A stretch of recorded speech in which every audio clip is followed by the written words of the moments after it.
Hello.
I'll fucking kill you.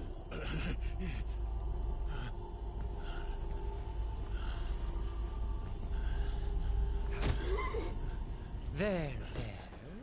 You mustn't get yourself worked up. Wait! Another time, Mythos.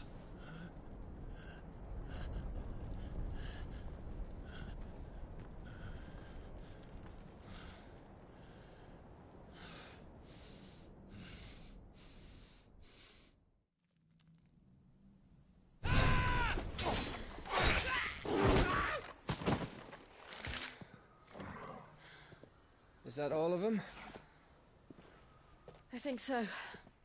Well, load of scum. Who the fuck invited them? Not that that's the biggest surprise we've had today.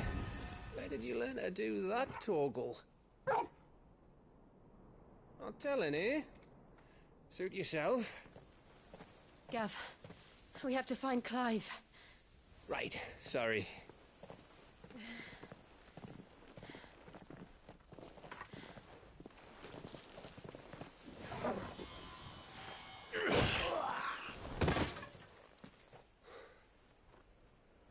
You missed one. We were worried. So was I.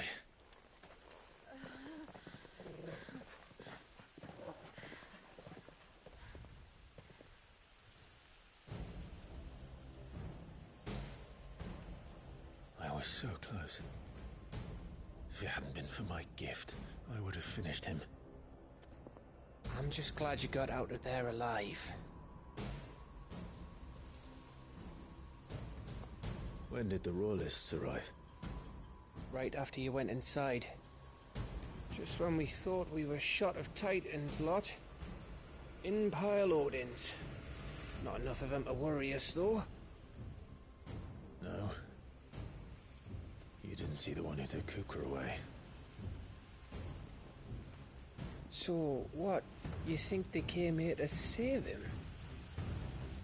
Well, I'll be fucked if I know what's going on, but every minute we spend racking our brains, that bastard's getting further away.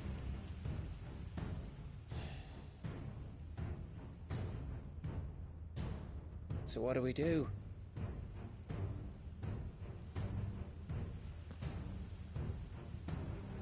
We go back to the hideaway. I'm too tired to think. As are you, by the looks of it. And after what Jill's been through. Let's worry about Kupka later, shall we? Aye. All right. It'll give us a chance to solve the riddle of your magic mud, too. Hey, how you feeling? Ready to go home?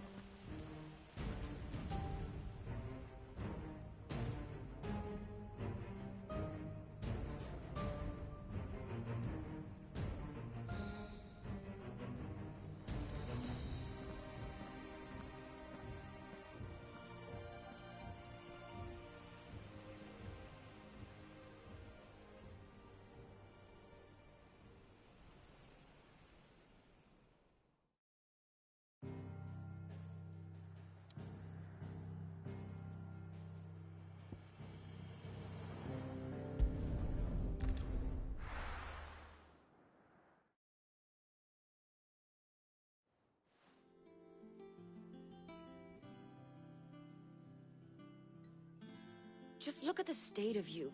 You're more of a wreck than this place. Is this what you call taking better care of yourself? No more excuses, your ladyship. I order you to rest. Fine. I'll rest.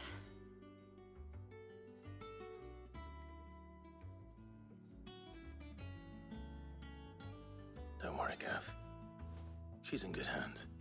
But we should have never let her fall into Hugo's. Back when he had some like. The question is, where is he now? And what the hell were those royalists doing there? I was wondering about that all the way home. Otto may have heard something. I'll talk to him. And I'll talk to Tomes. The lawsman. About what? About your faithful hound for a start. If any four-legged friend's ever done that before, I'm betting Tomes will have read about it. But what I want to know is, what happens afterwards? It's all well and good Torgal saving our arses, but if it costs him what it cost Jill... Right. Let me know if you learn anything. Will do. And you do the same, eh?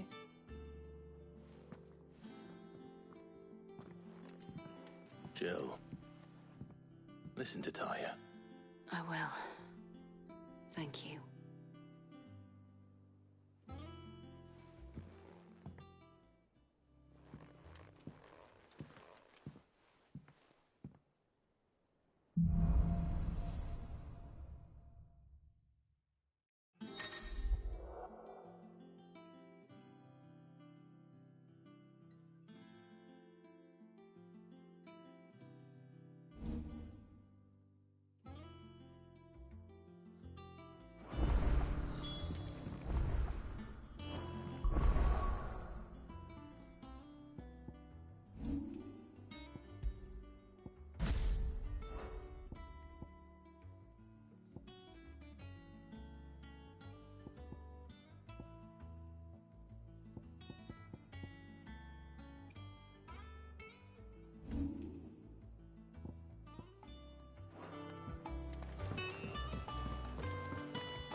Otto, is now a good time? It's not a bad one. How's Jill doing? Oh, she's been better. Ty is making sure she gets the rest she needs. Good. Any word on Kupka's movements? Vivian's doing what she can to try and track him, but she's feeding on scraps. We've sent owls out to the curse breakers and their other friends in the west, asking them to keep their eyes peeled for anything unusual. No leads yet, but it's only a matter of time. All right. Let me know when you find something. There he is. All right, Clive. Still busy saving the world. Mid. When did you get back? Just now. What about your studies? Adjourned. Since Hugo Kupka invaded Rosaria. All the canvas in uproar about it. He's gone mad. He's turned rogue. It'll be us next. You try concentrating with all of that. All right. You win. How long will you be staying this time? Dunno. A while, most likely. Any road, while I'm here, I was hoping you could do us a favour. Mid. You can't just expect me to... Please, oblige her.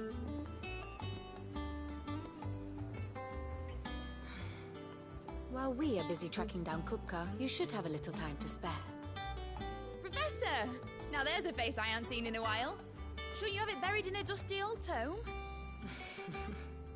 I did, till a familiar trill pricked my ears. As ever, your exuberance is a breath of fresh air, which successfully scattered the painstakingly assembled fragments of my thoughts. I'll take that as a compliment. Well, Clive, you heard the professor. So, I'll meet you in the storeroom when you're done. Wait, hold on. Breath of fresh air? Bloody tempest, more like.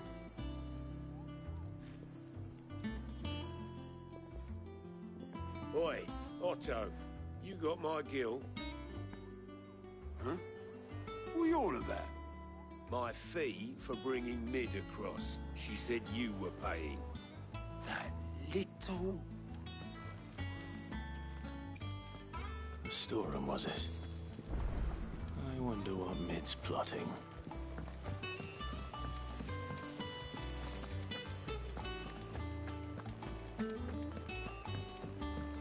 Shouldn't you be getting some rest?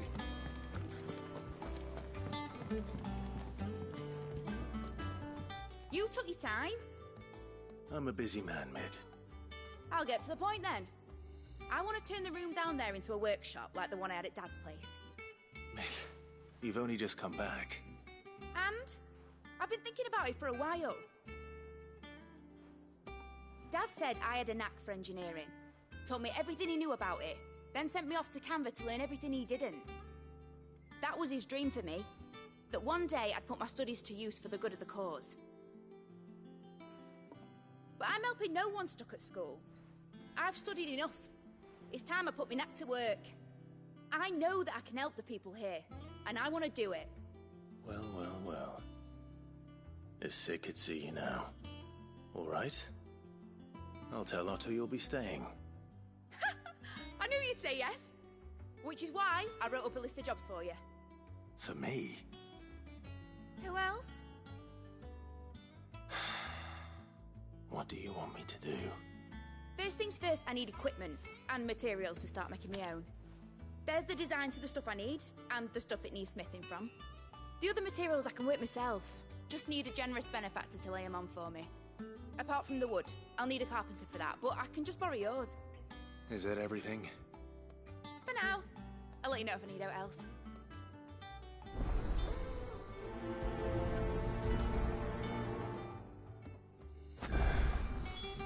Where to start? Materials and tools. That means Karen and Blackthorn.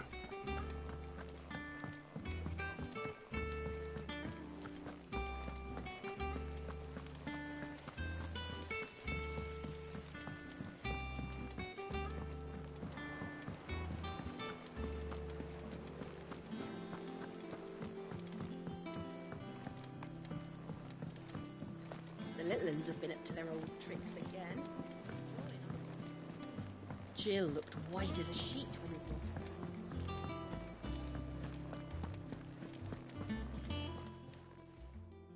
Was wondering where you'd got to. Mid's back from Canva. Have you seen her? Just now. She's planning to set up a workshop in the stores and ask me to buy her some materials. Here's the list.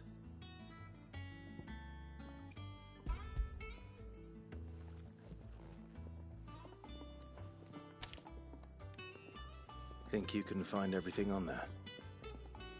This lot. Wouldn't be much of a trader if I couldn't. Excellent. As for payment... It's paid. 100 times over by what that girl's done for us. If it weren't for her filters, we'd have naught to drink but blight water, and that would have drained the life out of us long ago. Indeed it would. I'll send the stuff on to Mid when it comes in. Thank you, Karen.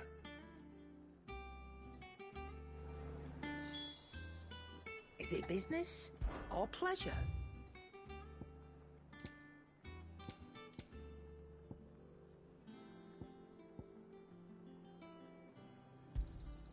You're rubbing me blind, you know.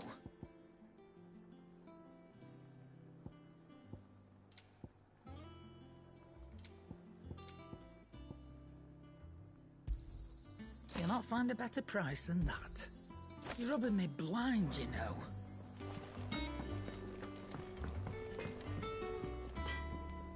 Blackthorn, you busy? What does it look like? I have a commission for you. From Mid. She requires certain tools.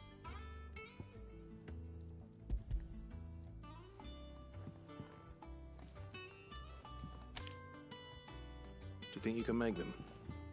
Bloody hell. What's she planning to build with this stuff? An airship? I'll see what I can do. Tell her I'll bring them over when I'm done. My thanks. And Mid's, no doubt. That just leaves the carpenter. Let's see if Bardolph's available. What do you need? What do you want? Not bad, if I do say so myself.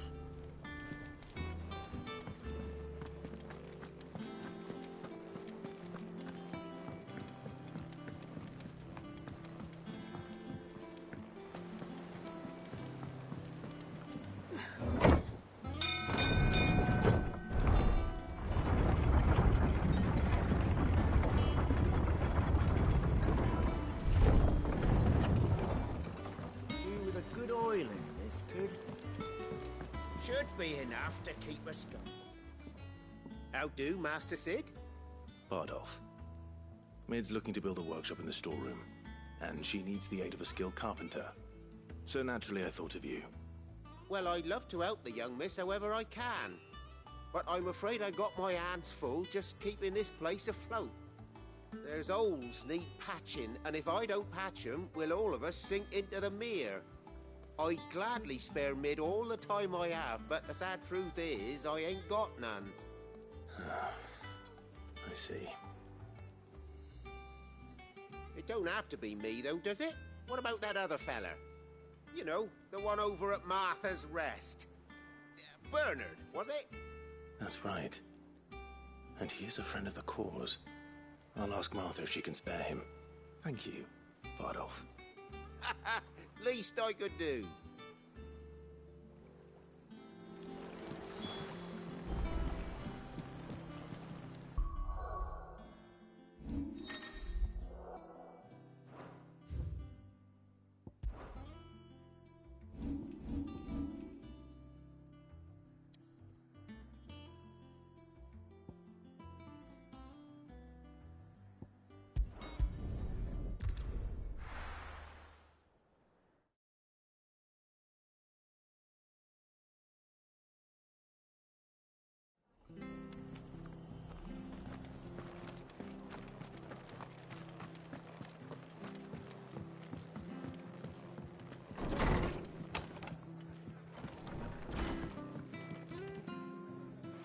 Ah, Clive, what brings you to the rest?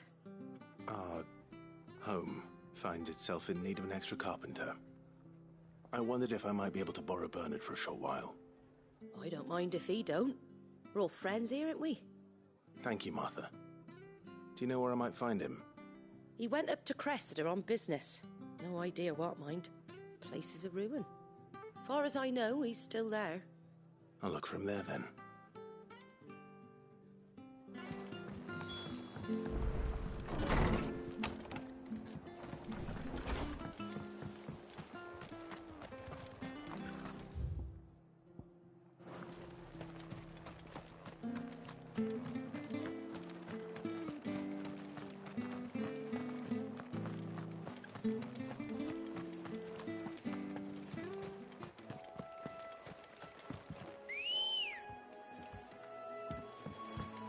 Ready, go?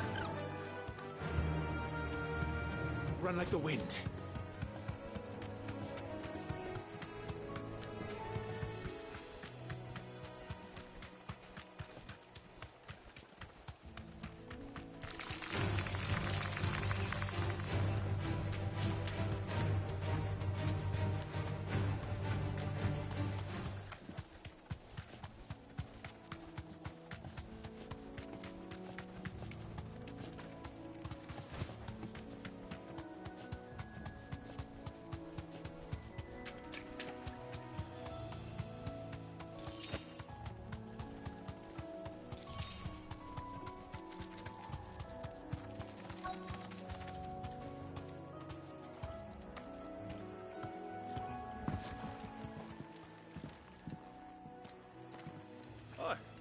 If it ain't the lad who saved my life. What brings you to a place like this? You do, Bernard. Martha said I might find you here. I have a proposition for you. Oh, do you now?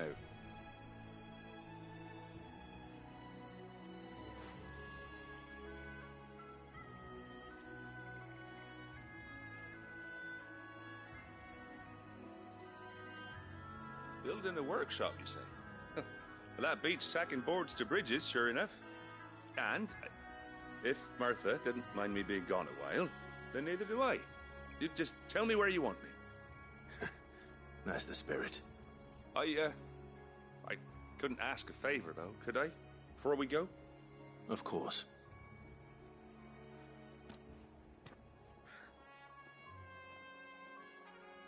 Well, that there is Cressida, where I grew up. Ain't much left of it now, though. Except my parents' graves. But I came up here hoping to visit. I even patched up the bridge to get across. Only to find the place crawling with fiends. But you're a dab hand when it comes to dealing with beasts and bogles, ain't you? Any chance you could, It's the least I can do. Well, thank you kindly. And take care.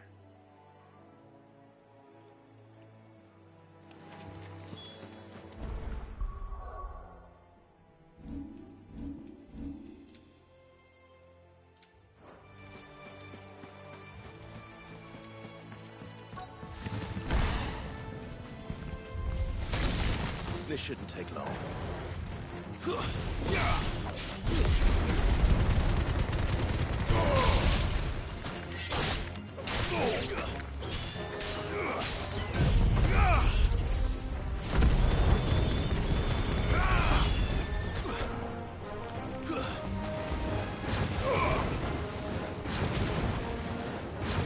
Farewell.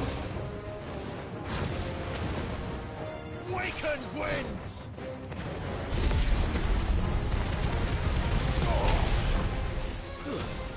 You're finished!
That should do it. You made short work of that lot. Thank you, son. Now my folks can rest in peace once more. How long is it since the village was abandoned? Oh, people started packing their things after the duchy fell. Between the Blight and the Imperials, you just couldn't make ends meet. Must be nigh on a decade since the last wagon left. Though it may as well have been a century, looking at the place. This isn't the Cressida I remember. I'm sorry.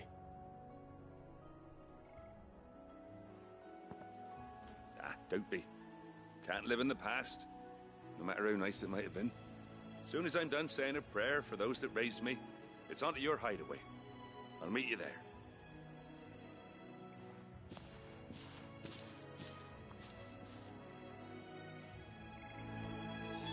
That should take care of Mid's little list. Better head back before she thinks of anything else.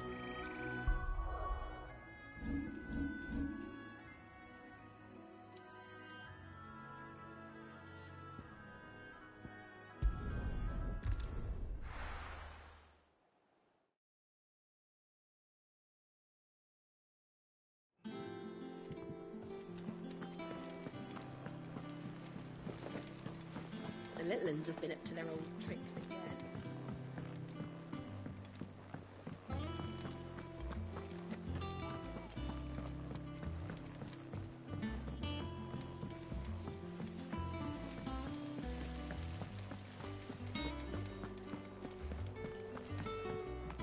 Shouldn't you be getting some rest soon?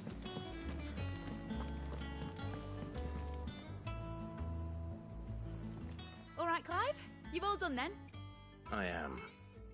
I've placed your various orders, and a carpenter by the name of Bernard is on his way from Martha's Rest. That's brilliant. Thanks, Clive. Is there anything else you need? Nope. Blackthorn and Lady Karen have already sent over everything I asked for, and I've got all my plans drawn up.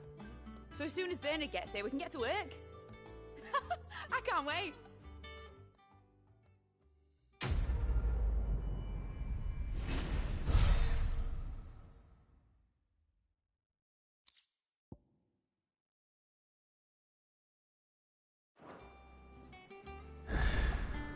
That's my good deed for the day done.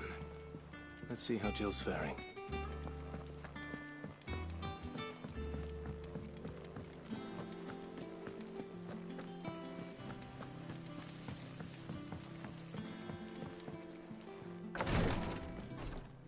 Ah, Clive. Talia, how's Jill? Recovering, but she still needs her rest. Of course. Take good care of her, won't you? I'll do my best. Oh, Gav was looking for you. He said he had something to show you in the shelves. The shelves?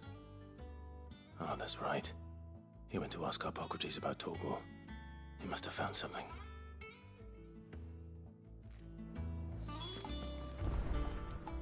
You have the look of a man with the twins upon his shoulders, Rodrigue. Talia has tasked me with removing a Cursebreaker's brand. But it's my first time, and I don't think I can do it. I'm afraid of what happens if I fail. You survived, I know, but here as many die as recover. Is it really worth the risk? You don't need me to answer that. You know full well what we're fighting for. I hope as much as you that one day bearers can walk among others as equals. But until that day, a brand is a burden, and we must lift that burden in order to go undetected.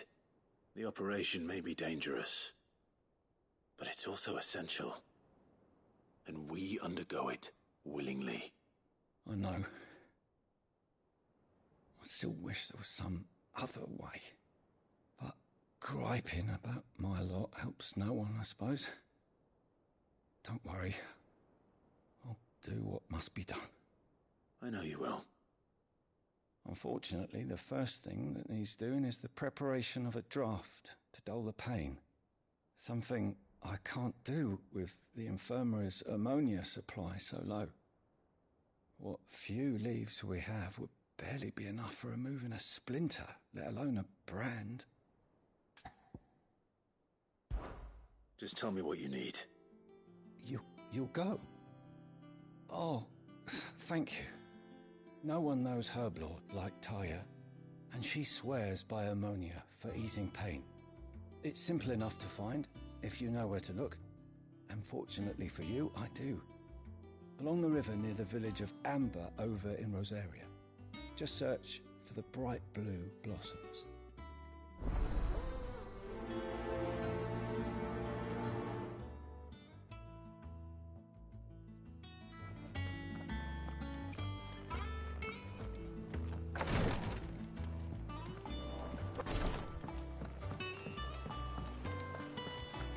Here, what's everyone whispering about?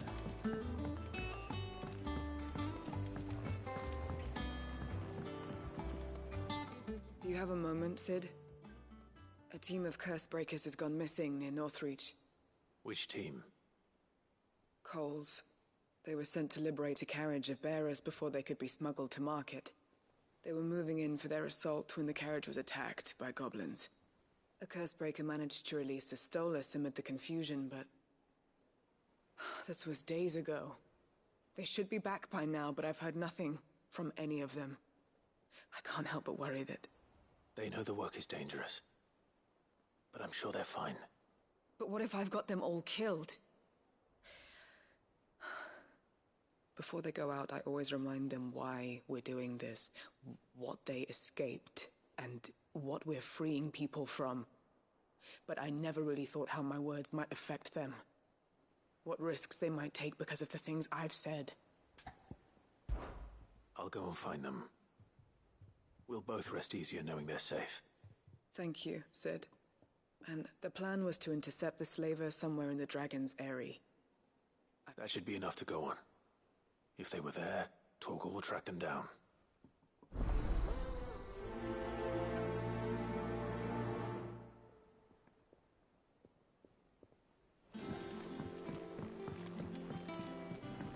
Jill looked white as a sheet when they did.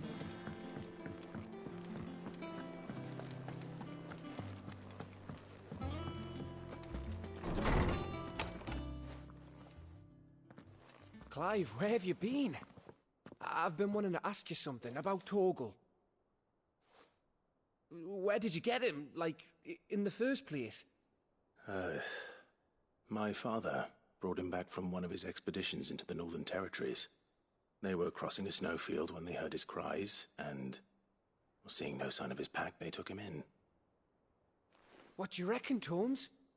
It certainly adds weight to the theory. Clive, I believe that Torgal may be no mere hound, but a rare frostwolf, an animal native to the far northern reaches of Valisthea. In one of our oldest bestiaries, I found reference to a frostwolf who served as guardian to an ancient queen of the north. Such was his mastery over ether, he could cast magics on command. His name was Fenrir. Fenrir the Frostwolf. Now, the annals do not state it explicitly, but I have reason to believe this queen was a dominant of Shiva, a girl from the Northern Territories and her faithful hound. One awakens as the dominant of Shiva, and the other...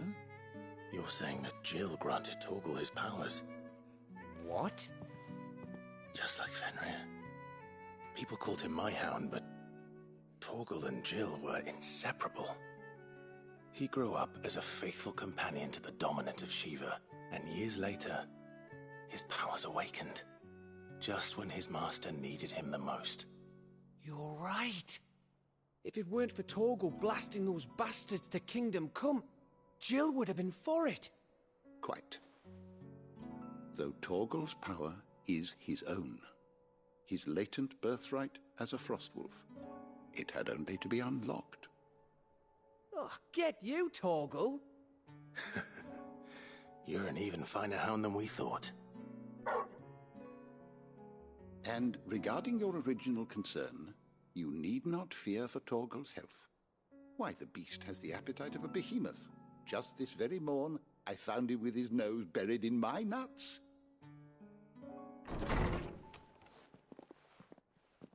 There you are! I've been looking everywhere for you. Bernard's here. I need you to introduce us so we can get to work. I shall be a moment.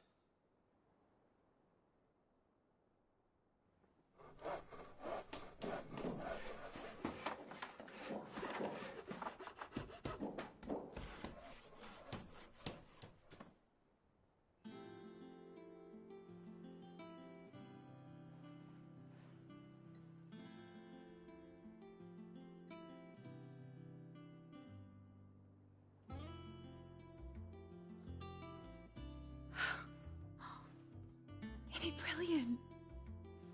It is. Well, I couldn't have done it without you. You and everyone else. But I promise I'll pay you back. I'm gonna work my fingers to the bone for you lot. Starting right now. Just you wait. I'll make wonders like this world's never seen. Then I look forward to seeing them.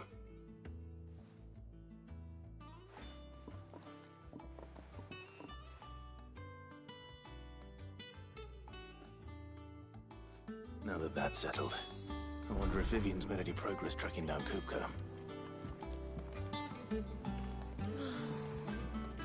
wish Miss Middledore would let us help her with her dungeoneering.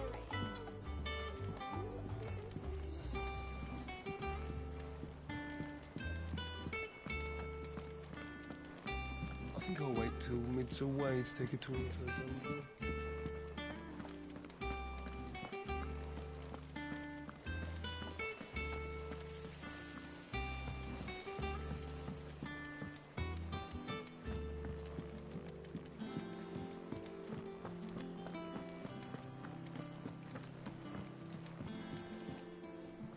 How goes the hunt for Kupka? Largely in circles. We have myriad sightings of strange soldiers in unexpected places, but nothing definitive as yet. If only we knew for certain by what route he left Rosalith. Well, keep at it. If anyone can piece this puzzle together, it's you. And I'm willing to wait as long as it takes.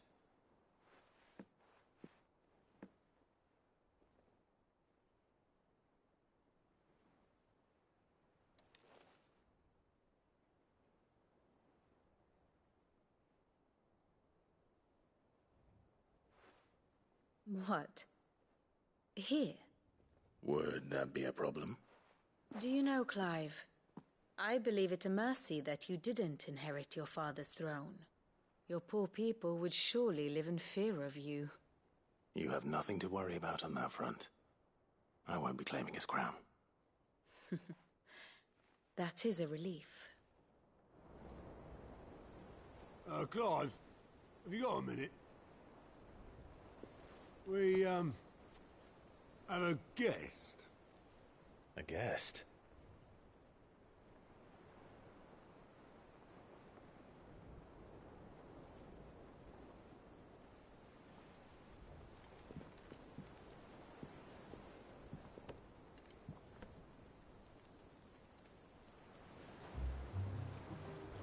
For your trouble. It was a pleasure, in hindsight. Uncle Byron? Clive, my boy! Tap a cask and stoke the ovens, for your favourite uncle is here!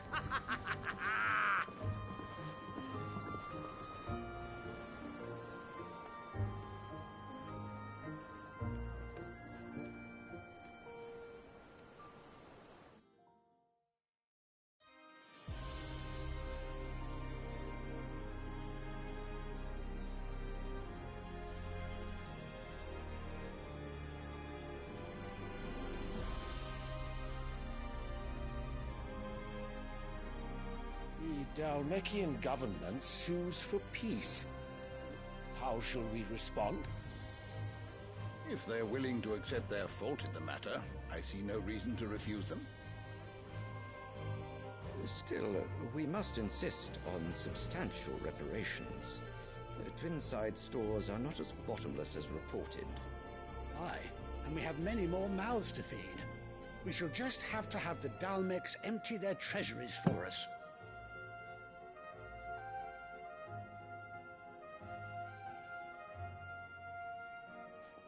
Of course, none of this would have been possible without your timely intervention, Prince Olivier.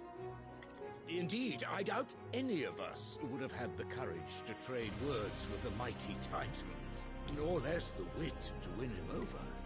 The Empire owes you a great debt. May the blessing of the crystals go with you, Your Highness. May the blessing of the crystals go with you. Very good.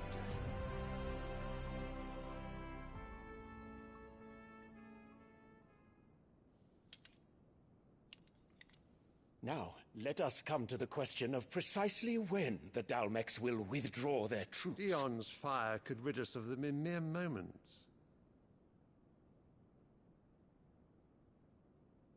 The men of the Fist will not withdraw until a peace treaty is concluded.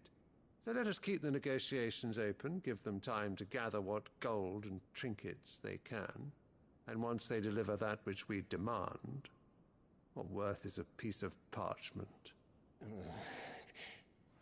Your Radiance, were Prince Dion to take the field, the enemy would surely send their own dominant to meet him. And while His Highness would of course prevail, there would be heavy losses on both. You need not fear Hugo Kupka. He is engaged on the Western Front. Even were the Dalmex to send for him, he would not arrive in time. As much as I would enjoy witnessing a clash between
Bahamut and Titan.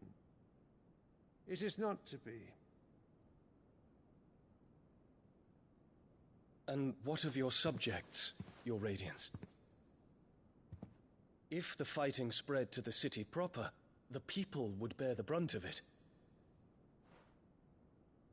There will be losses, it is true.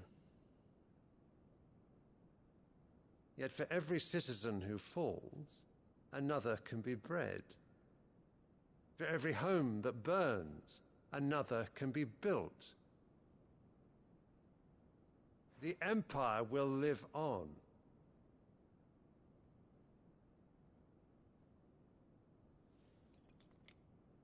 Dion? Yes, sire.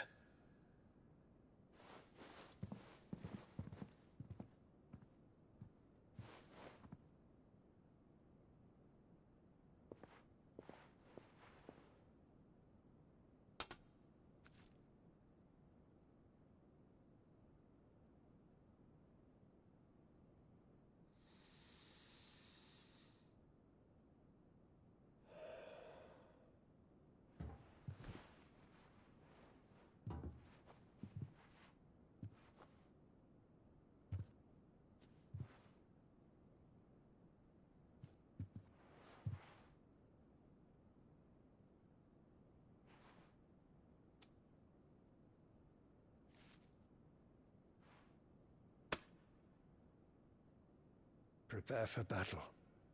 But sire... Do not make me repeat myself. Return to your camp and await my orders.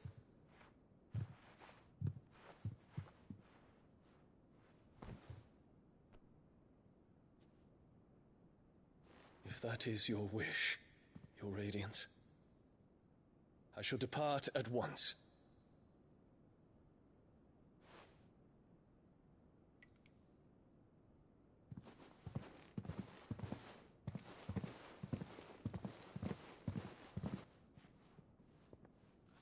May Gregor forgive you.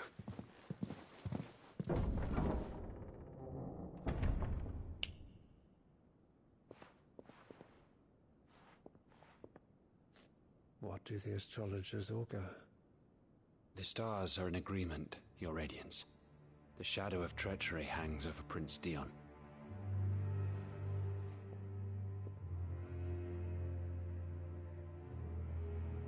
So Annabella's tales were true. You disappoint me, Dion.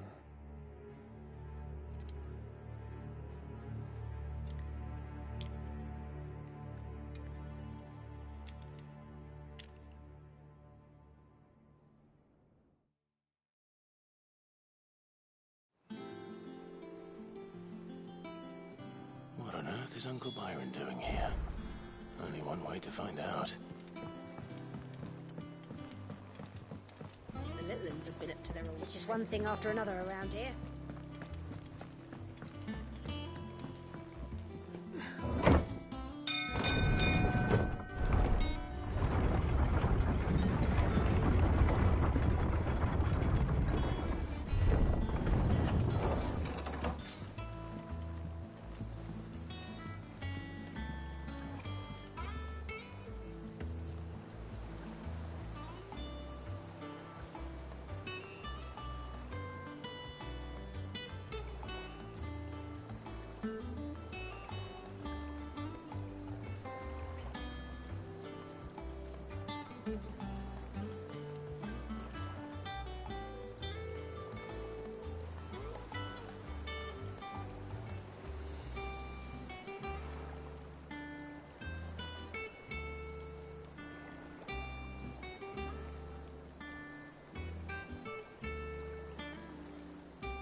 Ah, my dear nephew. How I've missed you.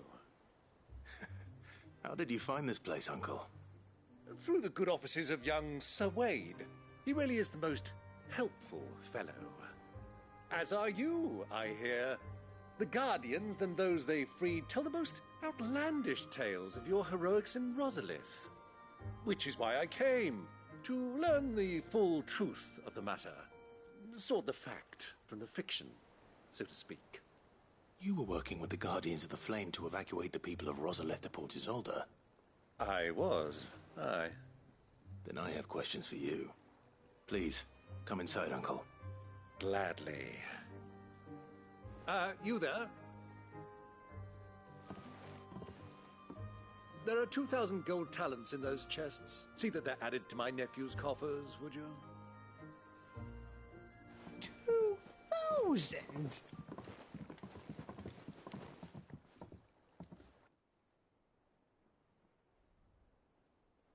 And I'm afraid that is all I know.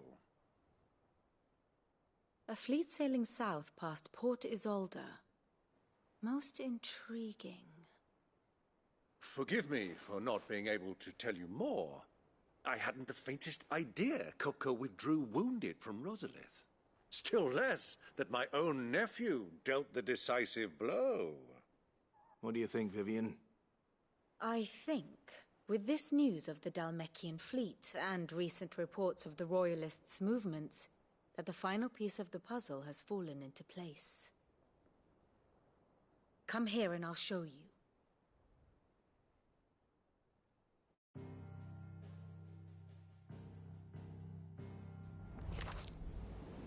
It is known that Kupka's forces entered Rosaria via its unguarded coast. So can the same be said of your visitors from Waloed?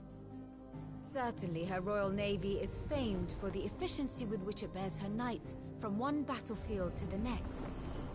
And in the Einherjar, or Black Galleon, she boasts a vessel nigh as swift and every bit as feared as the kingdom's legendary cavalry. A fitting flagship for a land apart, her naval presence being crucial to her ambitions beyond Ash. Yes, it seems safe to assume that the Royalists did indeed enter Rosaria from the sea. So then, had you a vested interest in Titan's survival, whither would you take him? Why, home to Drake's Fang, a place rich enough in ether to conjure the magics needed to mend his hurts. But would that not entail an arduous voyage around the southern cape? Let us say that the Royalists did put ashore with a mind to spirit Kupka away from under your very nose. Could that truly have been their plan for him?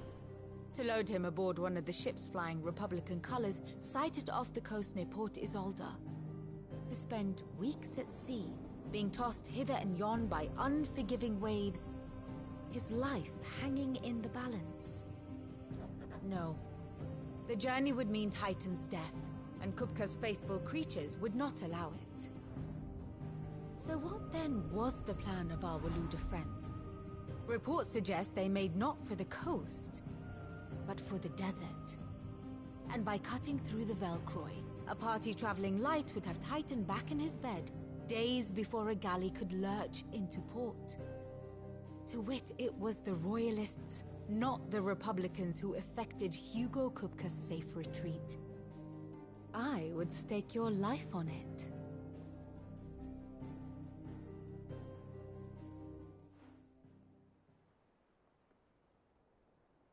So it was the Waluders who spirited the wretch away.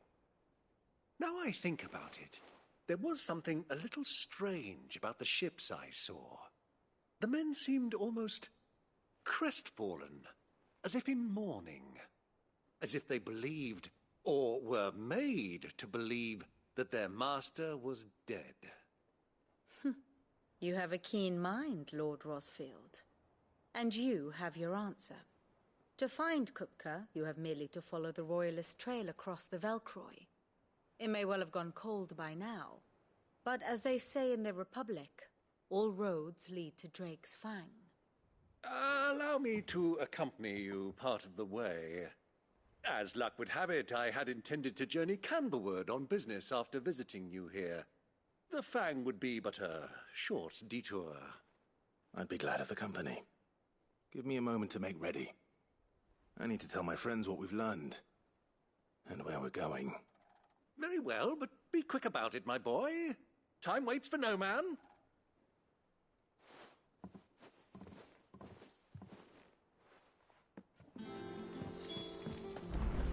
Mid's finished outfitting her little workshop, I hear. With a little help from... Otto, Kupka's at Drake's Fang. I'll be leaving before...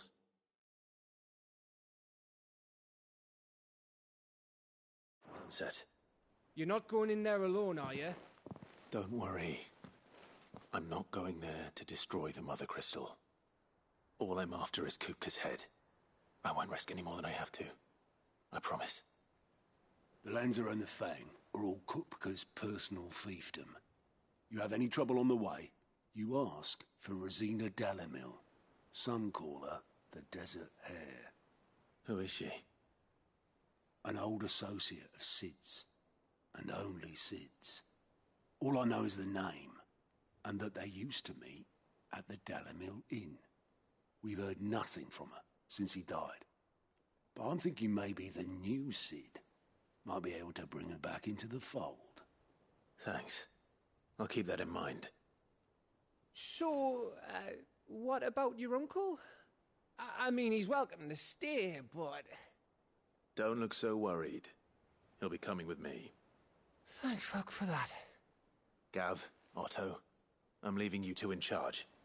You can count on us.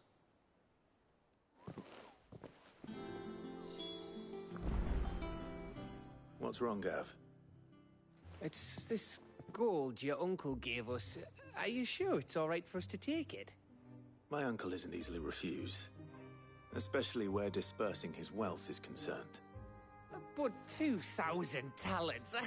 I don't even know how much that is in Gil. It's the price of a quayside mansion in the Crystalline Dominion. He sold one to fund our endeavor. He was hoping to part with it anyway, what with war brewing in the region. And, luckily for him, a Sambraquan noble was willing to pay over the odds for a foothold in the Holy Emperor's neighborhood. But still, 2,000 talents? I mean, is it normal for nobles to give away that kind of money? It's normal for my uncle. Fuck me. Oh, the other half live, eh? Well, now that we've got a few gil to rub together, do you think it'd be all right if I splashed out on a few bottles of Lost Wing's finest? Here, leave some for the rest of us, Otto. If he's filling his cellar, I'm filling our larder, starting with a barrel of the best salt-cured northern salmon. I'll leave you to decide how best to use it. Just don't spend it all at once, all right?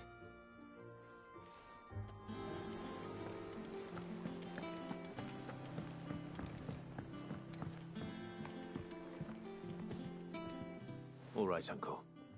I'm ready to depart. Shall we? We shall. Come, let us away to adventure.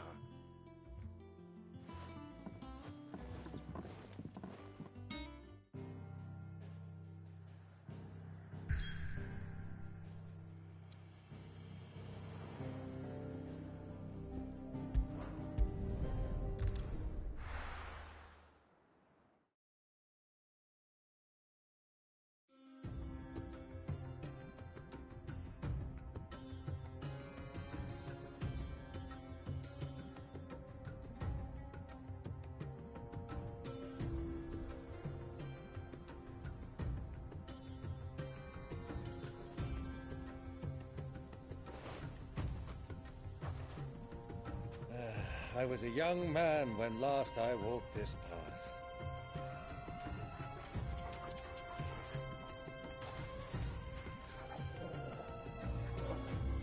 There's an old trading post not far from here. The road to Drake's Fang leads through it. The trading post it is.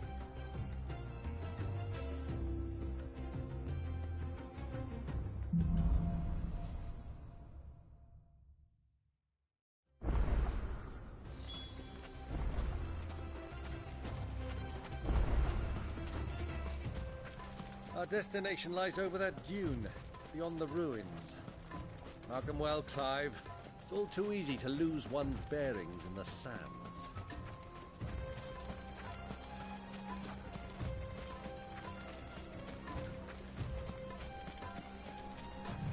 Many years ago, when you were just a boy, you and I rode this way together, accompanying your father on a scouting expedition to Drake's Fang. He let me come with you. I'm not surprised you don't remember. It was just before Joshua was born. You were so eager to be there when your brother arrived that you whipped your chocobo too hard on the journey home and fell from the saddle. I shall never forget how Elwyn fussed over you as you sat in the sand, bawling like a babe.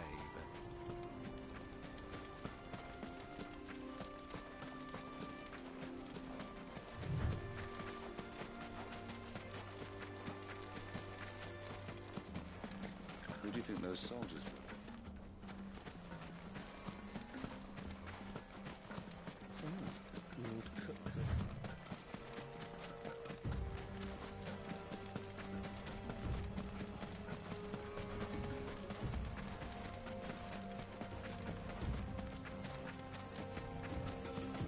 Ah, there she is.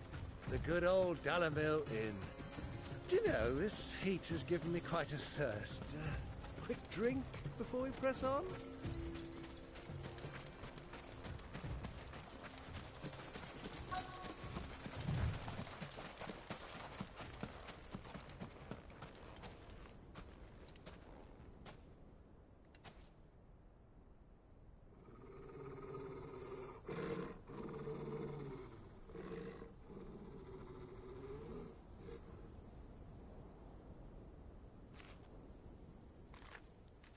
Look, there.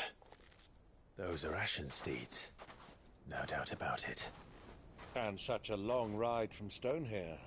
Our Waluda friends must be soothing their saddle sores in the inn. Shall we join them?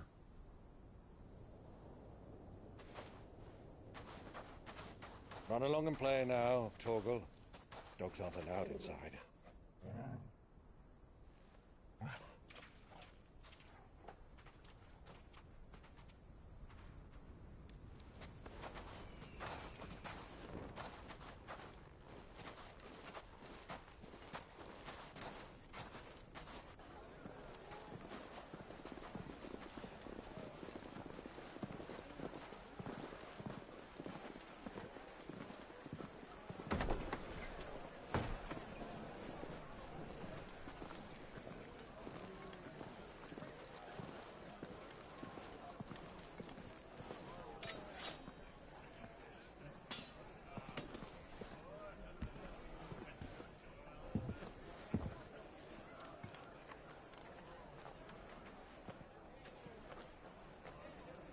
Good day to you. Eating?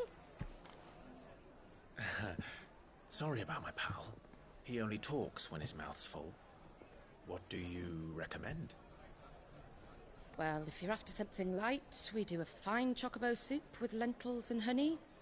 2 bowls of that, then. An ale. Right you are. Hey, girl! Coming! Your pal? Would you rather be my squire?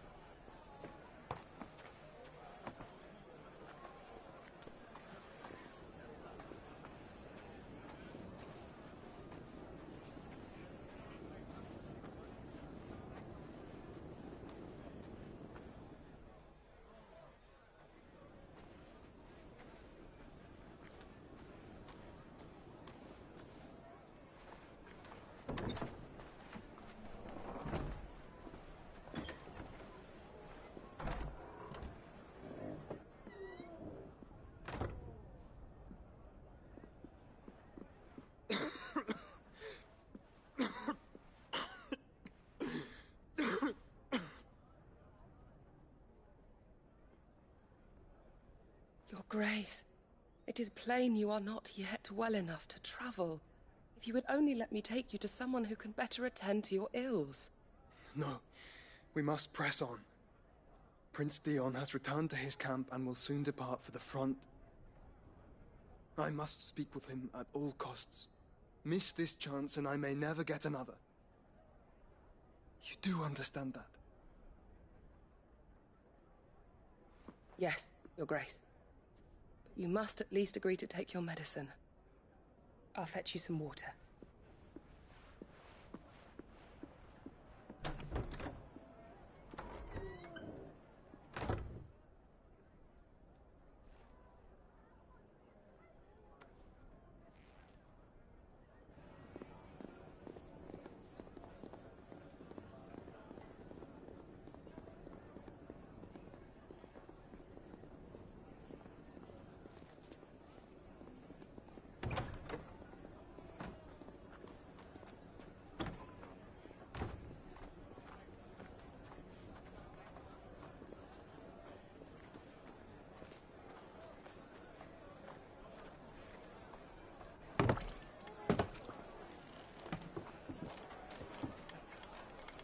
Keep watch, they tell us.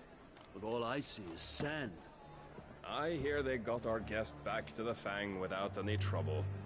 We'll be leaving soon enough. Why the Lord Commander dragged us all this way just to save that blockhead's skin, we'll never know. Dominant or not, he's a bloody idiot. That'll be Cooker, then. Well, let's get this down us. We've a long way to go. Hey, you!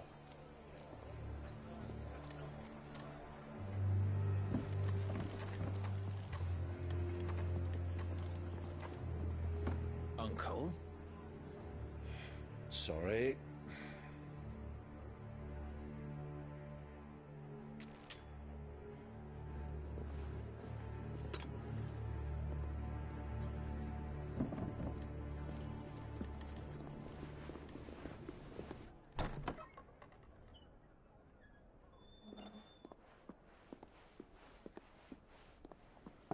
Can you walk, Your Grace? What's wrong? I fear trouble may be brewing downstairs.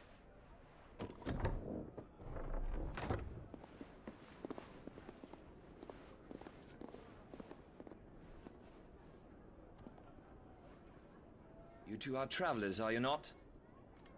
Me and my companions are strangers here. Perhaps you'd be good enough to accompany us a while. Help us find our way. Sorry, lads, but we've got business in camera that can't wait. Ah, I'm sure you could spare us an hour or two. Come on. Friend.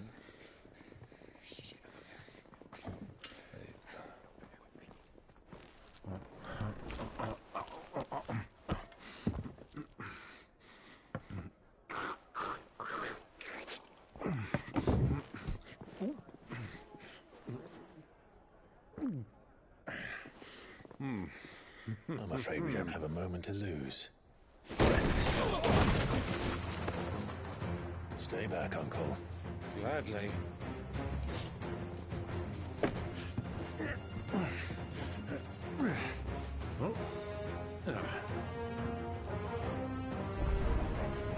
It's the outlaw! Take him! Try it.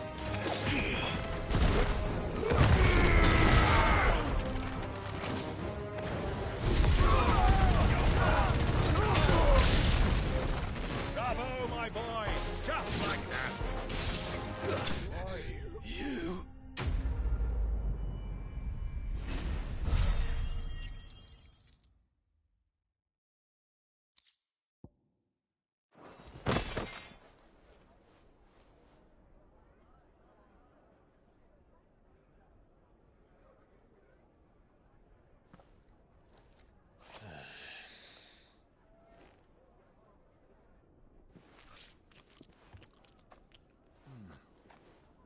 For your trouble.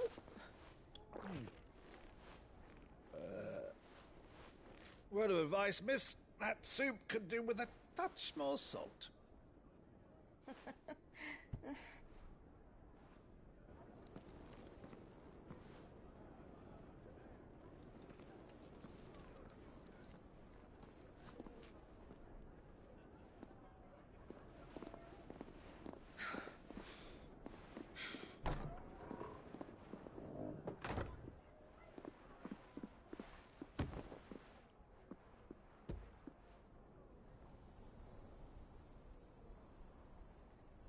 Now's our chance.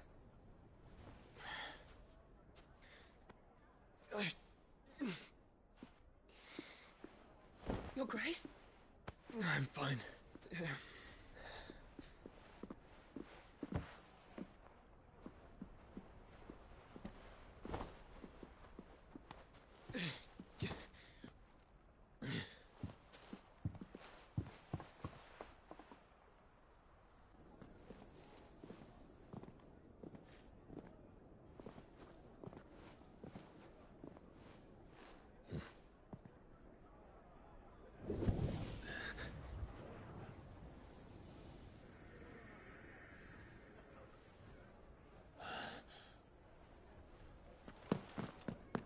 Clive?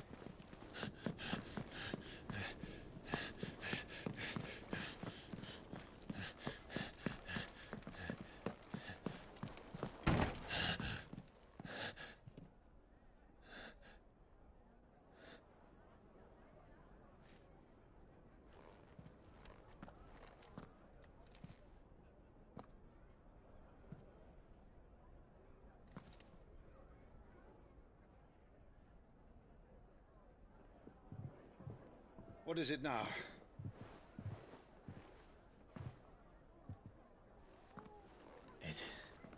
It's nothing. Let's go.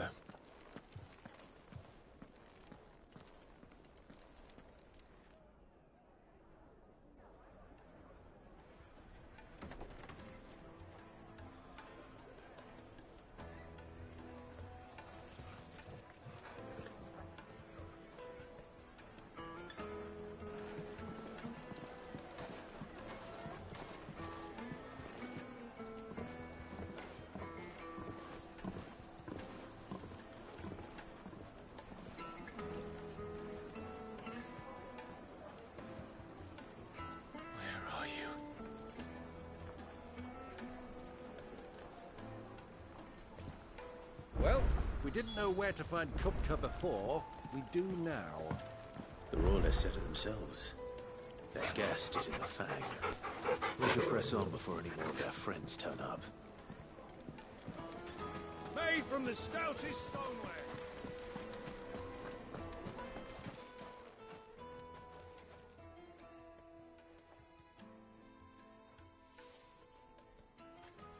Ah, they've closed the road. And it's the only way from here to the Fang. It would seem Lord Kupka is not accepting visitors at present. We have to get through that gate. Not by force, I trust. We've attracted quite enough unwanted attention already. By guile, then. Perhaps the Desert Hare can offer us her aid. Rosina Dalamil, woman of mystery. But how will we find her? We know naught of her but her name. And that she was working with Sid. Sid's other collaborators have all been people of means, the wealthiest and most successful members of their communities. I'll wager this Rosina Dalamel is the same. That would certainly help to narrow the search. We need only inquire as to who is in charge of the town. And that's exactly what I mean to do.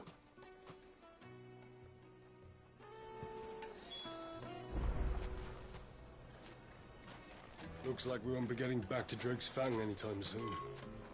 Well, it's not like we've got a reason to. Whatever this emergency is, they've shut down the whole mine for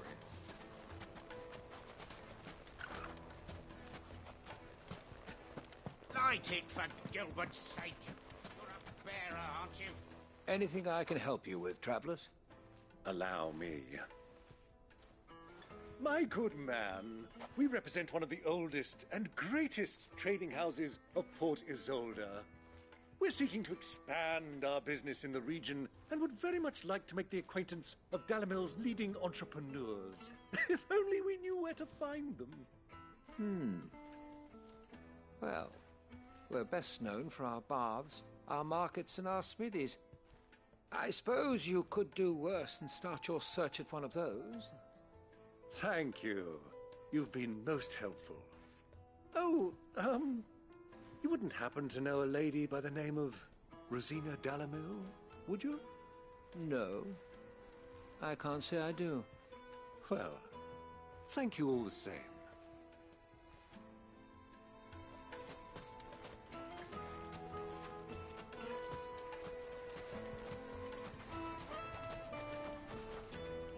What do you want?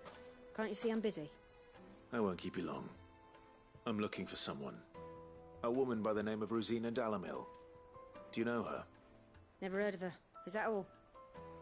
One more question. If I wanted to find the richest trader in town, where would you recommend that I look? Oh, that's easy. The Briar's Kiss. Won't find a finer smithy this side of the strait. The owner's only a young sprig, but he's got all the right ideas. The Briar's Kiss, you say? Thank you. I doubt this young sprig is the person we're looking for. You said Sid's contact was likely to be an influential sort. Influence comes with age and experience, believe you me. Looks like we won't be getting back to Drake's Fang anytime soon.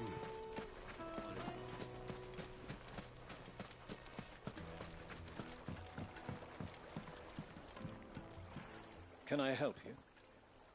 Yes, I'm looking for a woman by the name of Rosina Dalamil. A A long-standing pillar of your community, I believe, from old trading stock.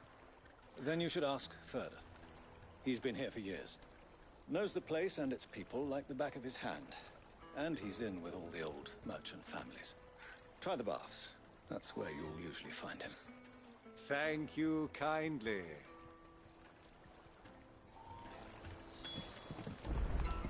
Well, it sounds like we have our man. Perhaps. Let's go and find out exactly what this Furder knows. Sweet incense! Wax candle! Excuse me. Are you Furder? I am. Can I help you, travelers?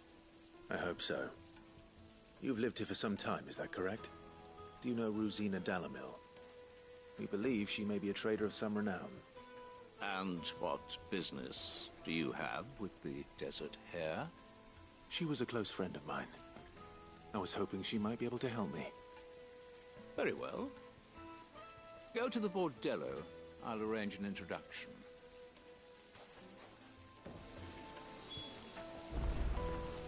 Do you think we can trust him? Only as far as I think he trusts us. So you're the ones who've been sniffing around? I beg your pardon? Don't play the fool. Stick your nose in our business and you're likely to lose it.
Who are you working for? Him or her? Him. The boss. He wanted us to test you. Though one could hardly call that a test. Lord Furder? Look what the cat dragged in. Your skill with a blade is rare indeed, my lord. A fitting talent for an outlaw. You know who I am. So what now? Call in the Men of the Rock and collect the bounty? That isn't my decision to make. Our work is done. Take him to meet his precious Rosina. She will be interested to make his acquaintance. Yes, my lord. To the Lock of Leisure, then. To the Lock of Leisure.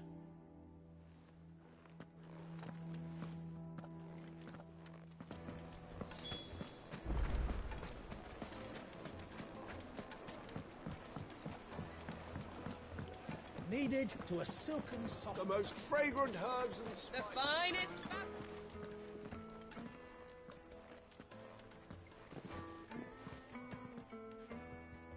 Is this the place?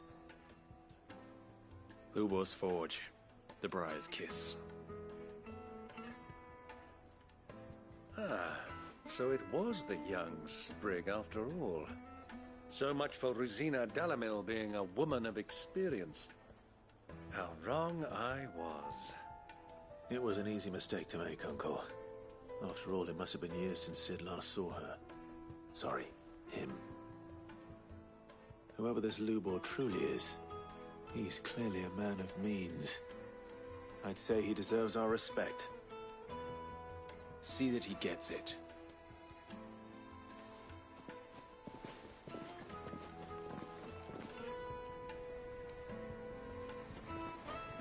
Tubor. Lord Furder told me to bring them to you.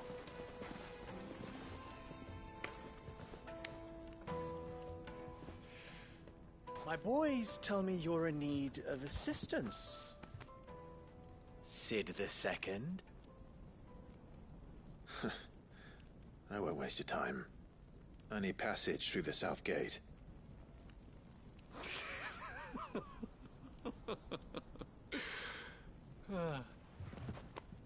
Tell me, what do you think is a merchant's most important commodity? Why, trust. Everyone knows that. Without it, you have nothing. And nothing is exactly what you have. And so, for you, I, too, have nothing. I'm not in the business of helping every lost puppy that wanders in off the street. I'm a busy man, as you can see. Let's leave this mummer to his farce. By all means. Find someone else to help you on your way. Just be sure to tell them you're not the two travelers from the inn the guards are looking for. Don't want them jumping to conclusions, do we? Why, you... So, what do we need to do to earn your trust?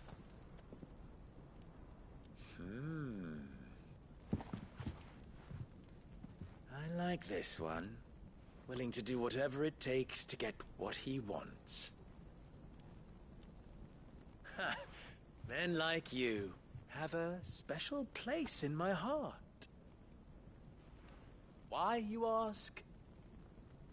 Because they get me what I want. Always. Fine. So what do you want? Don't tell me you're going to listen to this swaggering scruff! We might as well hear him out. It's only natural that an ally of Sid's would seek assurances of strangers. Assuming he is an ally, of course. 5 years ago, he would have still been a boy. And yet even then I had more good sense than a man, 5 times my age? But enough of the pleasantries. We were speaking of what I want. I want you to put an end to the trouble in Dalamil. Return to me when you have done so, and you shall have my aid. Until then, I bid you good day. What trouble? If you're going to give us orders, be clear about them, damn you! Manners, Greybeard. One catches more damselflies with honey than with vinegar. What did you call me? My apologies. A word of advice in recompense. Follow the crystals. Oh, but that was 3. Oh, I'm making this too easy for you. Ha! It will be easy. Solving his little riddle should be like dealing with him. Child's play. Let us divide our forces, Clive. I'd rather not drag this parlor game on any longer than we need to. All right. Good luck, Uncle.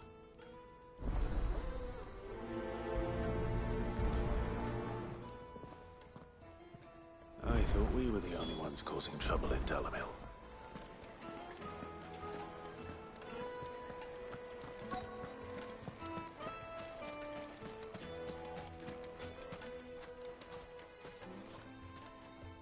Do you have a moment?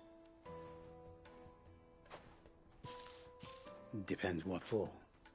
Just a question. Dalamil seems to be thriving compared to the other villages I came through on the way. Is there a reason for that? Well, we're a stone's throw from Drake's Fang, for one. The soldiers guarding the Mother Crystal and the shipments need a place to spend their hard-earned gil. The men of the Rock throw their money about like there's no tomorrow. Is that so?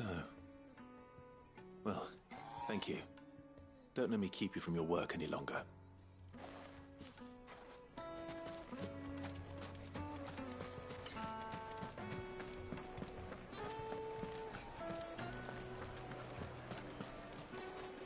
A deposit?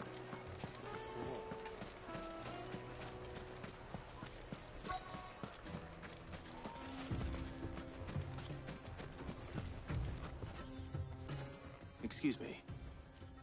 Is it true there's been trouble with crystals of late? You've heard, then?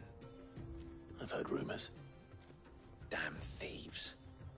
Pilfering the crystals that were meant to fill our cups and light our stoves. Us common folk have hardly had a shard to share between us these last few moons. And it isn't as if we can buy them on the black market either. Whoever's taking them, they aren't sharing.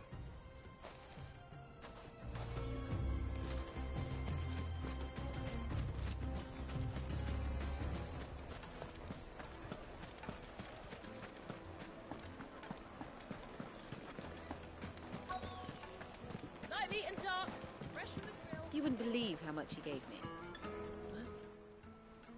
What can I do for you, soldier? Need that sword polishing?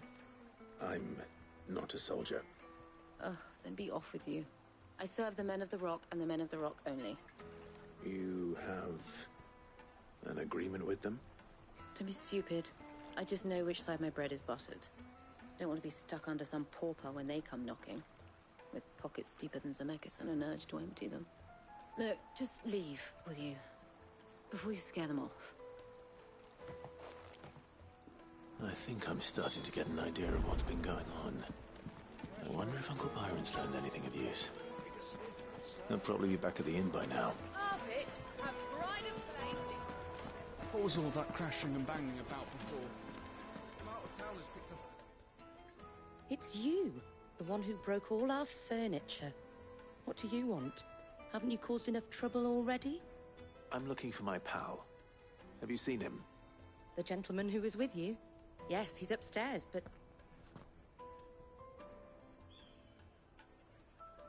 Thank you. I'll go and fetch him.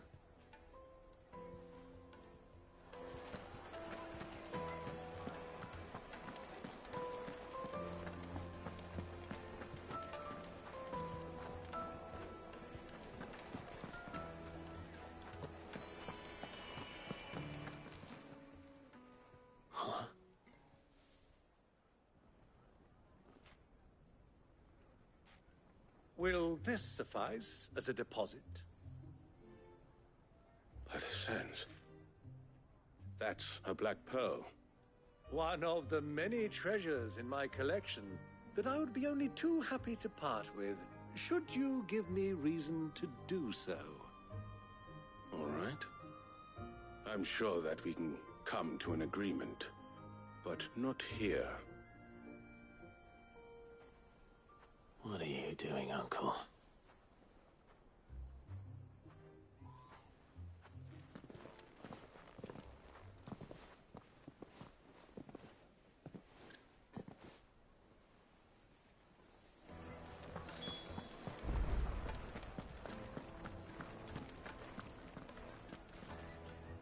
Care to explain why you're giving gifts to Kupka's men? Bait, my boy. One cannot catch one's prey without it. And I do believe I've snagged us quite the quarry. I started by asking around the markets as to where I might purchase crystals. I had no luck, of course. It's forbidden to trade in such things. But my uncharacteristic indiscretion just happened to attract the attention of those uniformed ruffians. They took me aside and said they could procure the crystal I sought if I proved I could pay for it. So the pearl was your proof? I thought they'd ask for more. A second-rate specimen like that would only fetch 500,000 or so. A small price to pay for admittance to the underworld. But enough about my little act of subterfuge. What did you discover? That the supply of crystals has dried up of late. And some people seem to think they're being stolen. Meanwhile, members of Kupka's private guard have been spending money all over town. I'll wager those soldiers you've been talking to have been siphoning off crystals meant for elsewhere, and pocketing the profits. I'll wager you're right.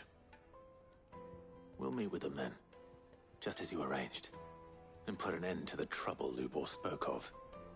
Ha! That preening popinjay thought this would be difficult.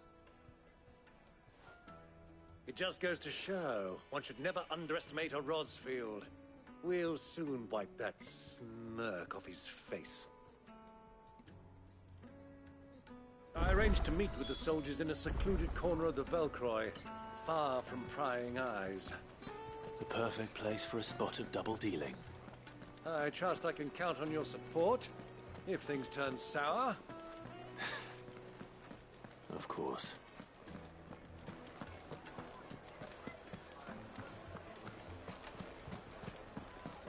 What was all that crashing and banging about before?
I'll take it from here.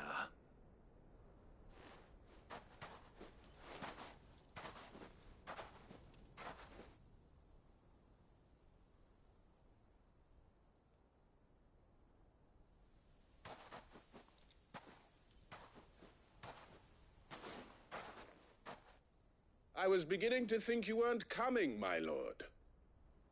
You've brought your contribution? All the silver and stones I could scrape together at such short notice? You brought the whole 500 talents. That was the price we agreed upon, yes? If you've no objections, I'd like to see the crystal. Of course. Right this way, my lord.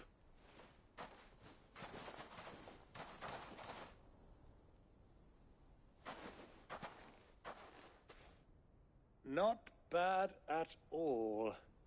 You weren't lying about the clarity. But what of security?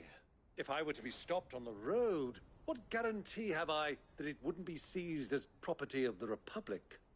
Because these crystals are no longer the property of the Republic. You're not buying from us. You're buying from them.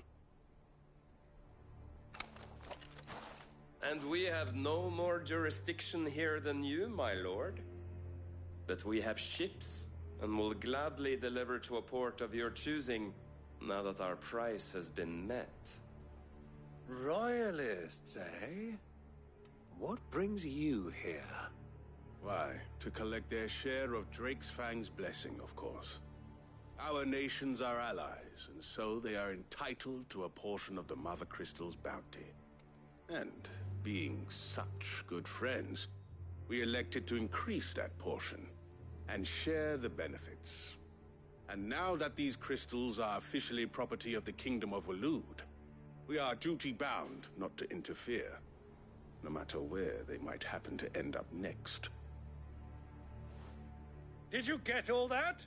They're in cahoots! So it would seem. My lord, what is the meaning of this? Double-crossing dogs. They're not here to do business. Kill them! Kill them both!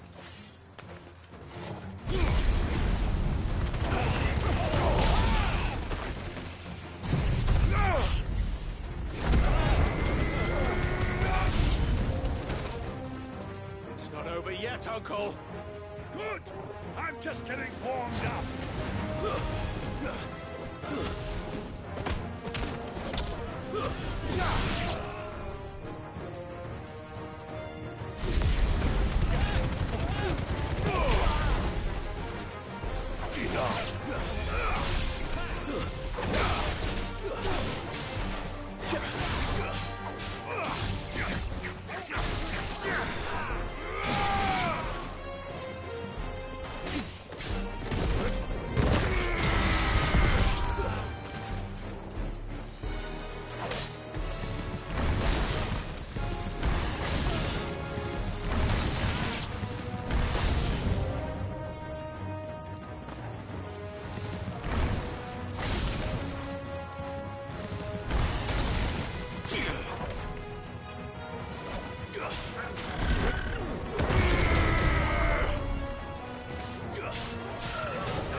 Well, that wasn't too bad.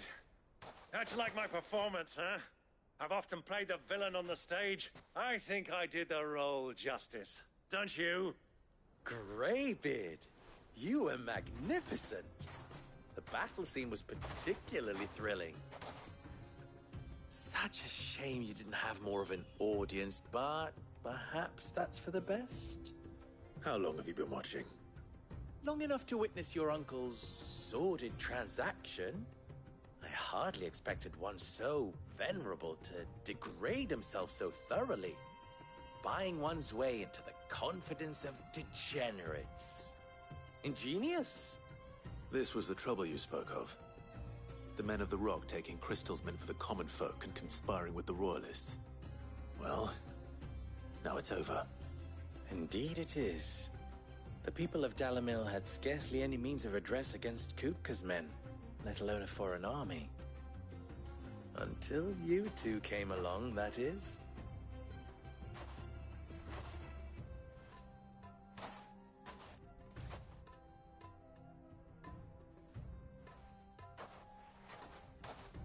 Well, we'd better get these crystals back to town. You won't mind waiting with them while I fetch a wagon.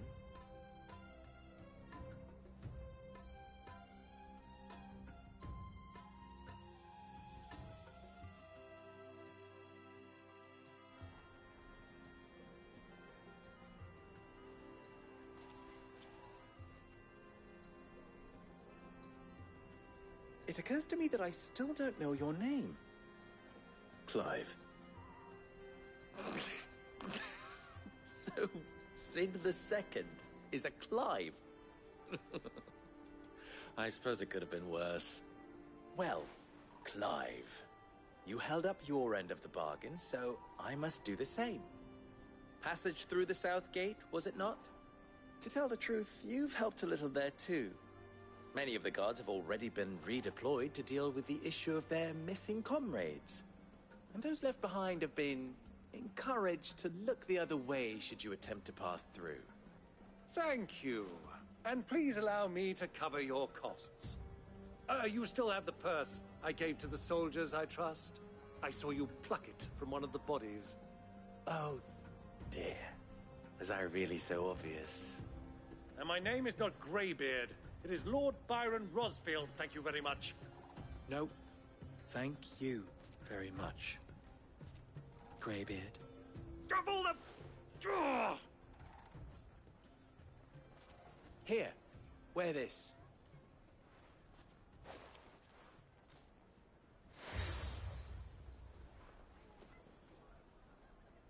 Any friend of mine who sees you with it shall be a friend of yours.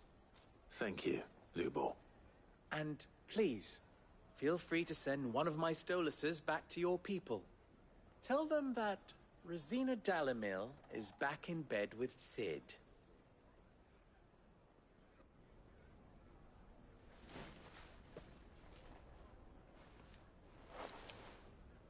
Umia lostelan. Tu isakelis.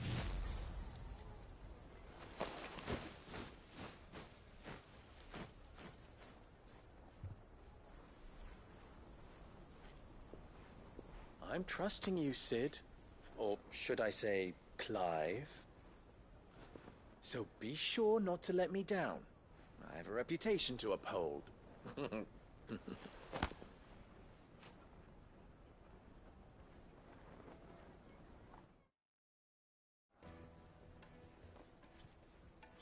Well then, I wish you a safe journey south. Thank you. Not at all. It was my pleasure. Come on, Uncle. Let's go.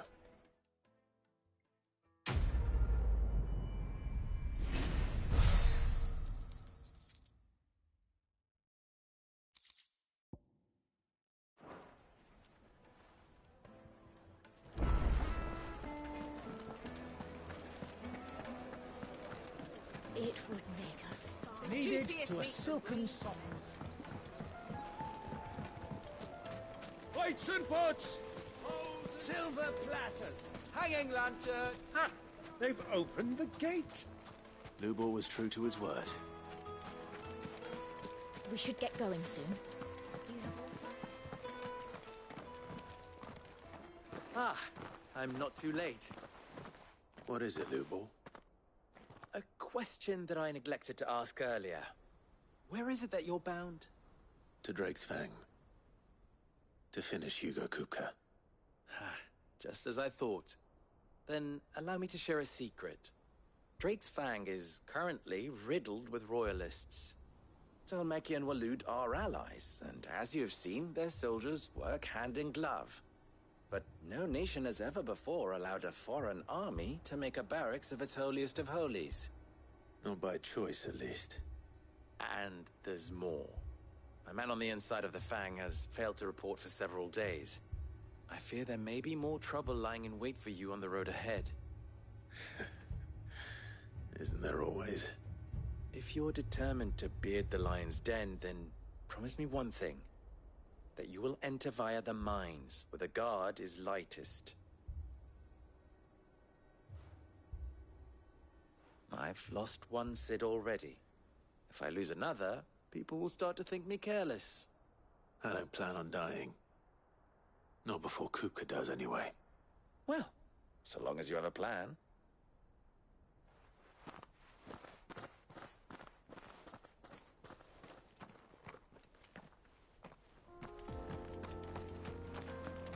Drake's Fang should be just beyond these springs.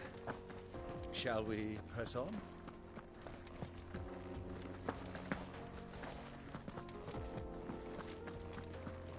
Come on, girl, the gate's open now, we can press...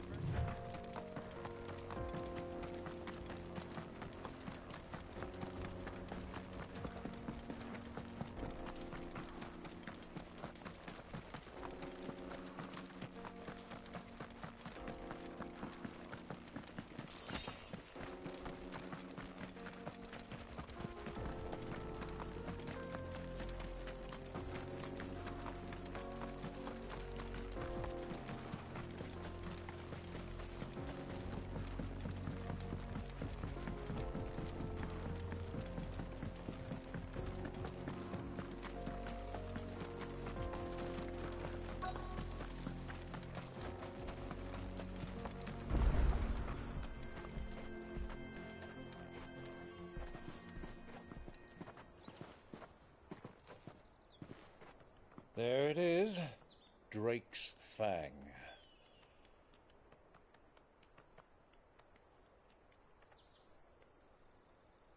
Kupka will be hiding inside.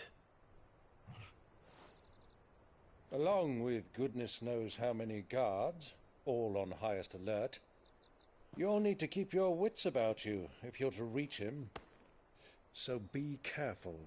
I will, Uncle.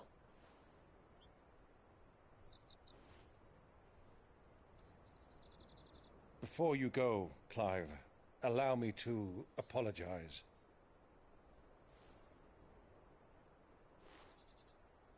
After what befell at Phoenix Gate, and the crisis that followed in its wake, I fled. I retreated to my counting house and danced attendance upon the vicereine in the hope it would bring me favor. I betrayed my nation to save my skin, like the coward I am. And I'm sorry. Uncle, please. It's not too late, Clive. Rosaria is yours by right, and there are those that would help you to take it back.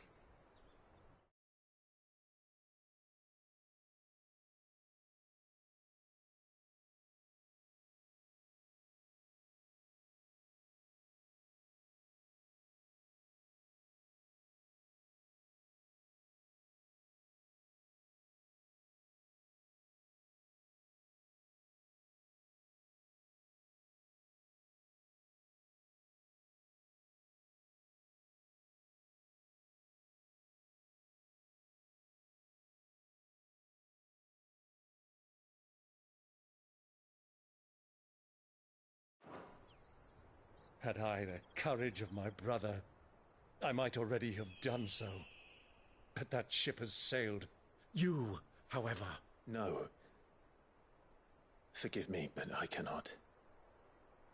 I fight to build a new world now. A better world. Where men can live and die on their own terms. I was raised in a nation that strove to improve the plight of bearers.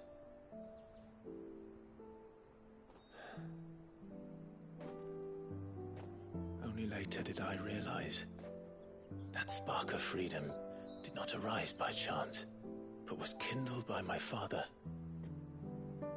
You would see me follow in his footsteps. And that is exactly what I mean to do. Not by ruling Rosaria, but by extending his ideals to the whole of the twins. Though every soul in the realm may judge my actions heresy, I am certain my cause is just. You really are just like him, you know?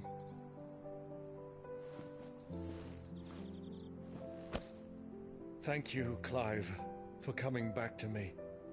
I am proud to call you nephew.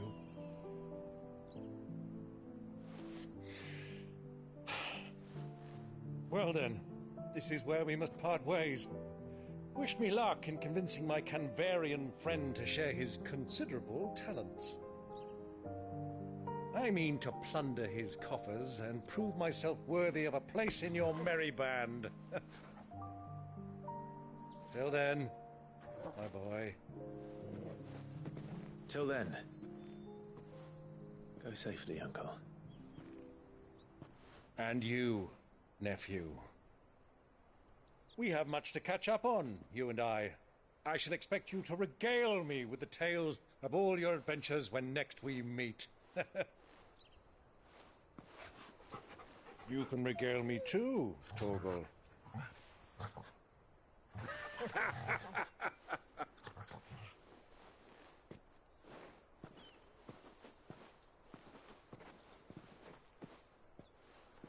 I'm coming for you, Kupka.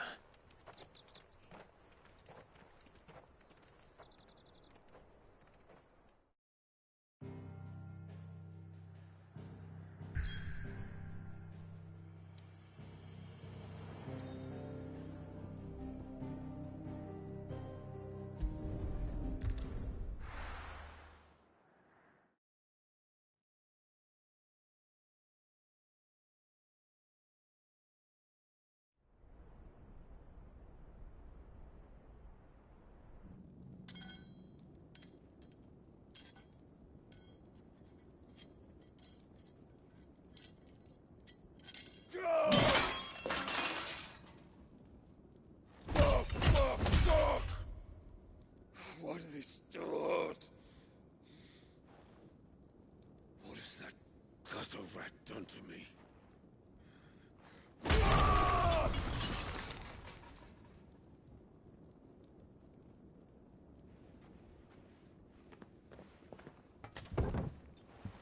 Out of my sight, witch! I'll kill you, Rossfield! I'll rip out your heart! I'll tear you limb from limb! Peace, Hugo. The table shan't hurt you any longer. He sought to humiliate me. Me! If you hadn't interfered, he would be dead! You truly believe you would have triumphed had the battle continued? Titan would have ground him into dust! And how would he have done that without his head? Shut up! You weren't strong enough, and you call yourself a dominant. Or rather, you did. You mock me, Harbert.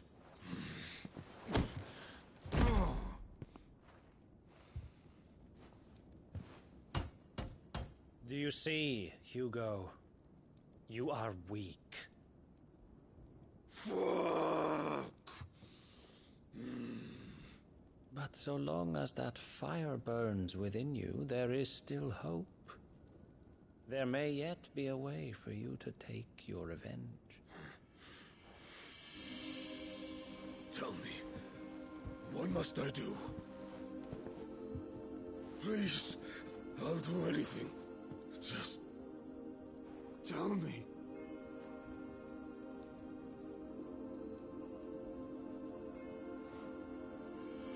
The heart. What of it? A Mother Crystal's heart is the most concentrated source of ether in all creation.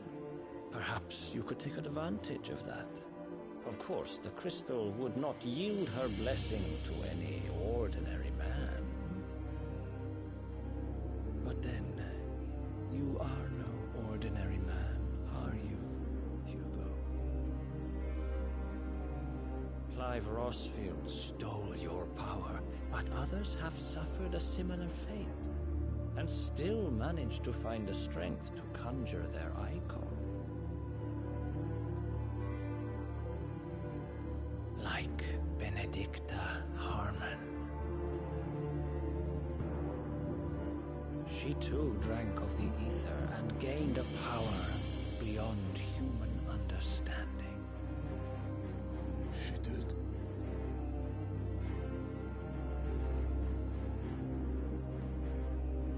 Benedicta. Benedict.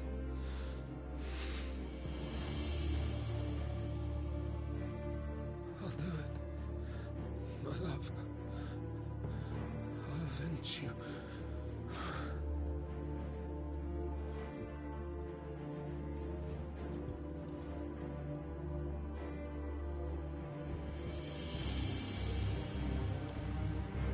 Run along now, Hugo. You need only follow the light.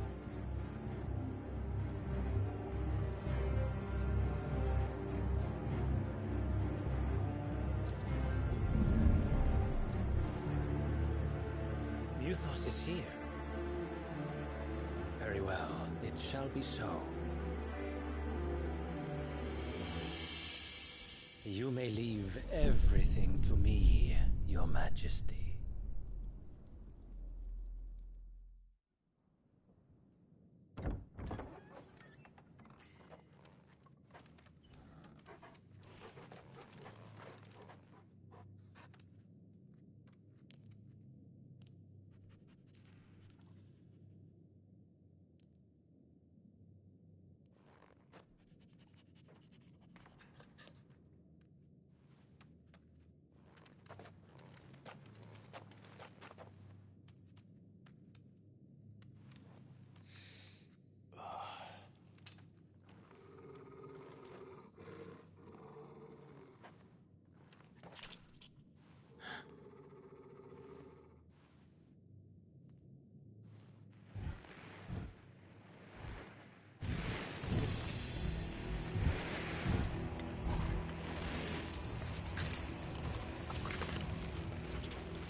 Did the royalists bring them from Ash?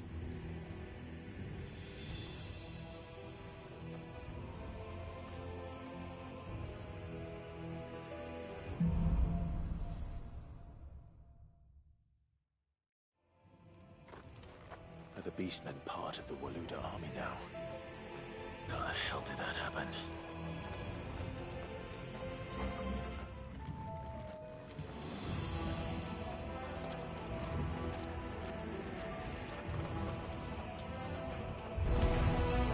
They've spotted us.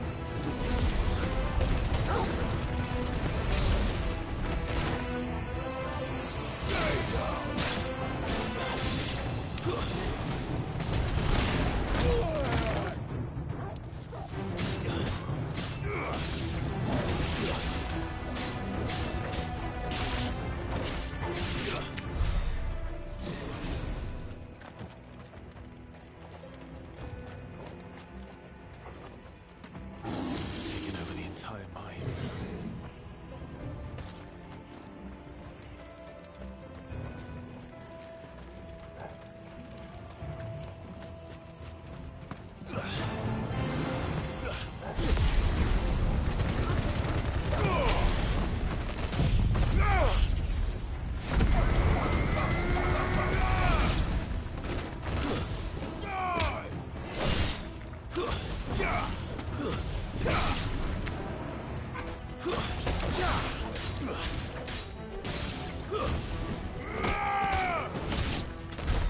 So much for the men of the Rock. Dhalmekia's finest.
Stairs.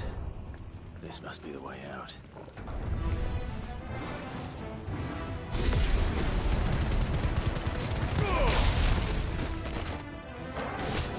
You're finished.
This one. How did it get in here? Too slow.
Nice try.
Flames. Come on, Torgal.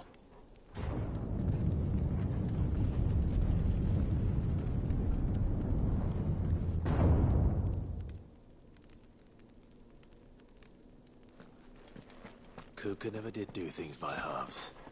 As if taking the Mother Crystal for his own wasn't enough. He had to build his castle in it.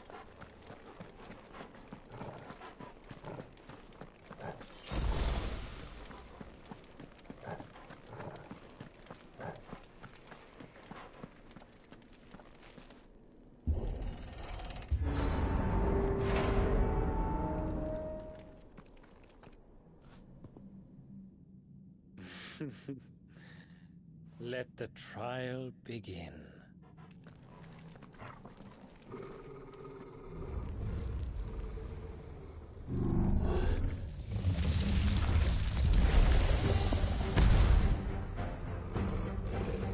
What the hell? With me,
Seems we're expected.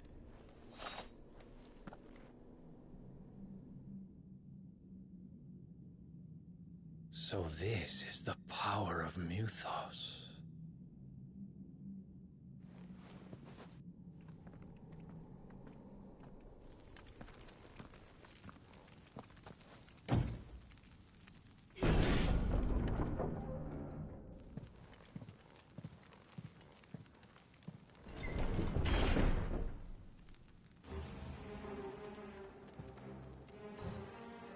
Did the orcs do this too?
Are these things here for me? Or for him?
First orcs, now these nightmares. Is this your doing, Ultima?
You've been busy, Kupka.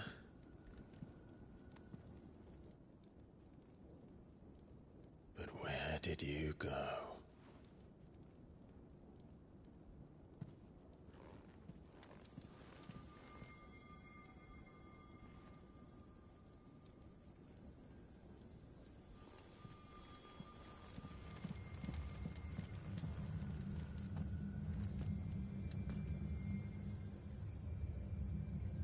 The heart.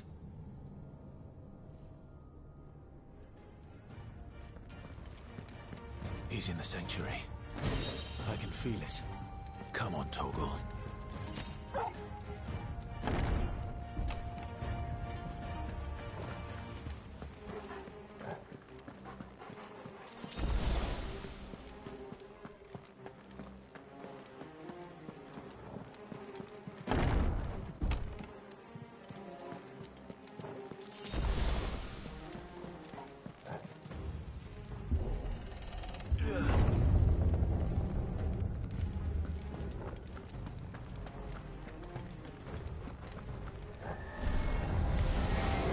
Just what I needed.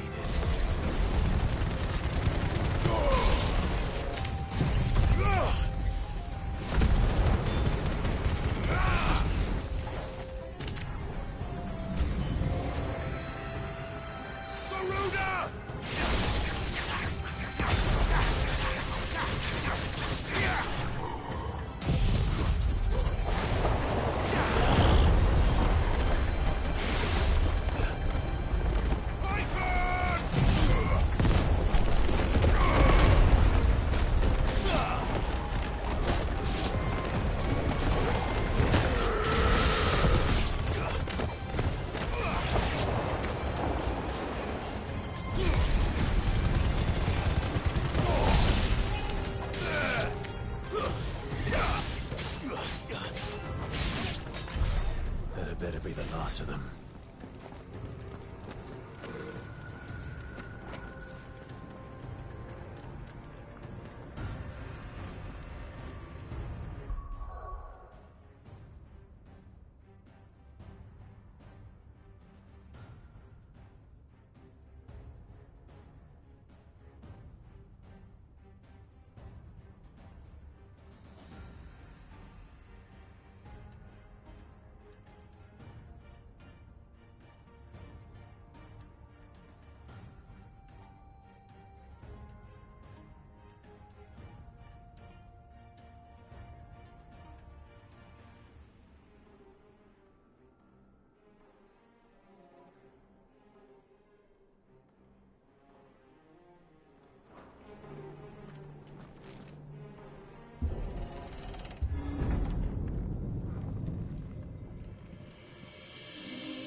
Benedicta, my everything.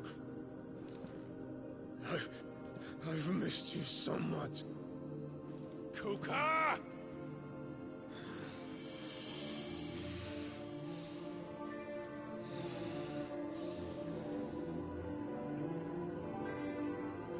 I swear to you, my love, we will never be parted again. What's wrong with him?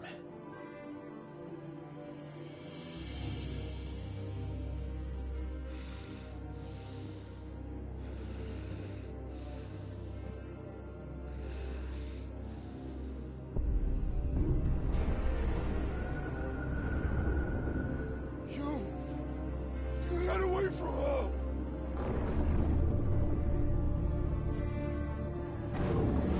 Benedicta!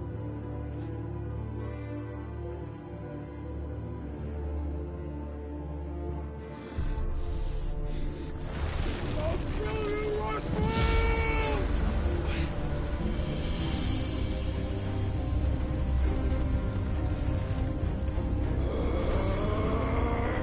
Oh shit, he's priming.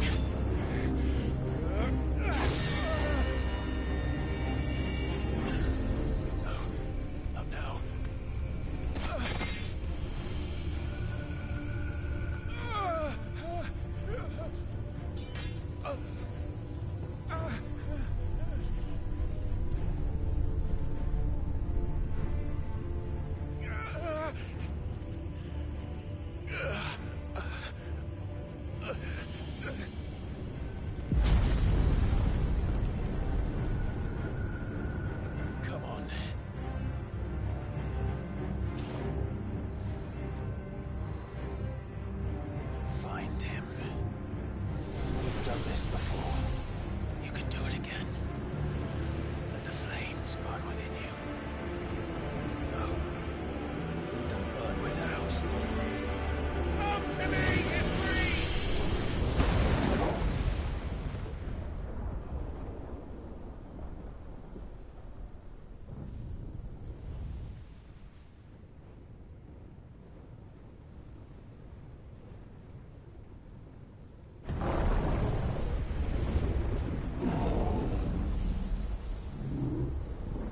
Ifrit!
Let's give this a try.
What do you want?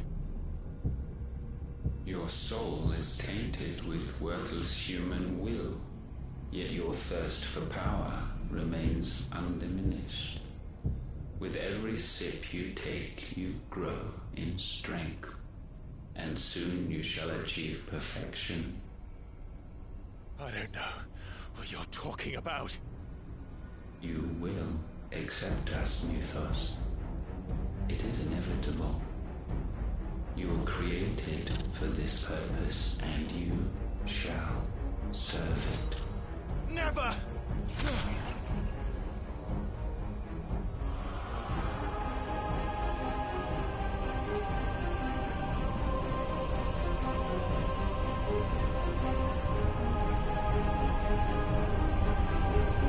Fight it, Clive! Don't let him in! Consciousness. We see now. Human will is so insubstantial it cannot exist in isolation. You mitigate its weakness by interweaving it with your consciousness. We believed we had merely to purge you of your will to claim our vessel. It appears we first have to sever every thread of the consciousness that supports it. No matter. The time to build a new world is not yet upon us. We will contemplate.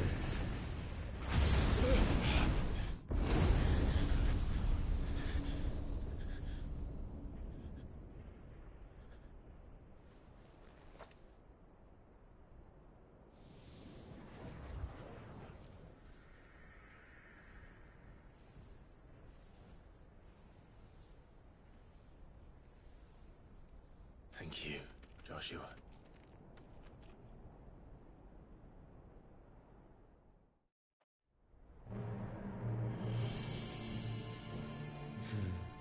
One can no more command the power of ether by drowning in its flood than one can constrain the tides by standing in the sea. I had thought Hugo wiser than this, but it seems his head was full of rocks after all. Titan was strong. Your Majesty. But Mythos is stronger. For 5 years, that man lived only for revenge. Clinging fast to a fiction, even as it swept him into the abyss.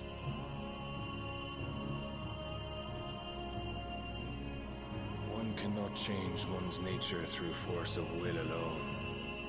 Only the Almighty can do that.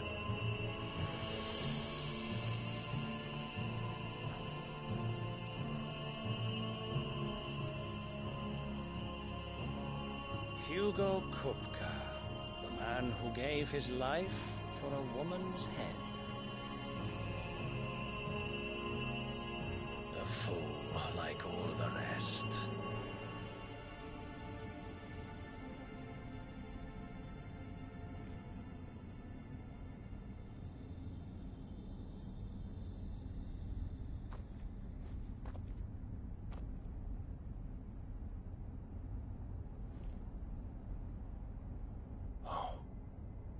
The death of a mother crystal should be so beautiful.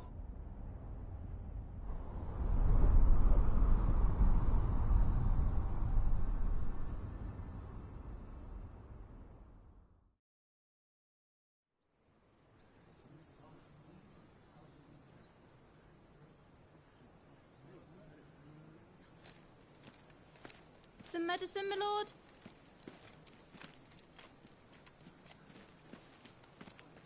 I have salves, potions, anything you need. Stop bothering me, urchin, or you'll feel the back of my hand.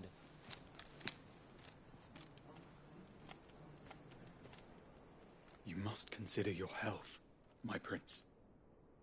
If a show of force is needed to keep the Dalmex at bay, you may trust in your dragoons. I beg you to call on Bahamut only as a last resort. His strength comes at too great a cost. The Empire agreed to an armistice with the Republic, and yet the Emperor still plots its ruin. For now, the Dalmex suspect nothing, and as long as I can hold their gaze, war need not be inevitable. But more than that, Bahamut is the champion of the Empire. When our people look to the heavens, the sight of him gives them hope.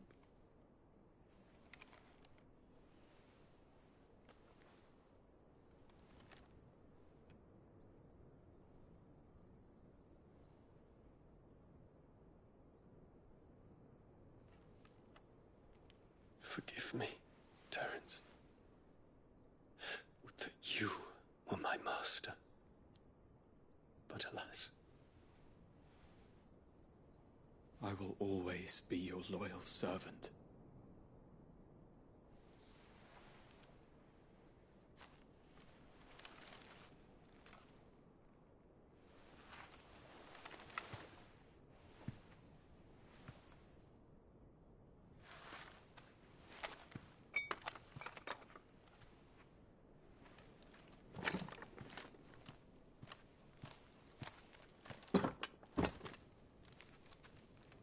Should the Council's brazen maneuvering prompt the Republic to tear up their own treaty and launch a new assault, our soldiers would advance to meet them, cutting across the Central Isles, but not in time to prevent their forces from breaching the southern defenses and storming Twinside. And so the capital would become a battlefield. Thousands of innocents would die. I cannot allow that to happen. There is one small mercy, at least. You will not be forced to do battle with Titan.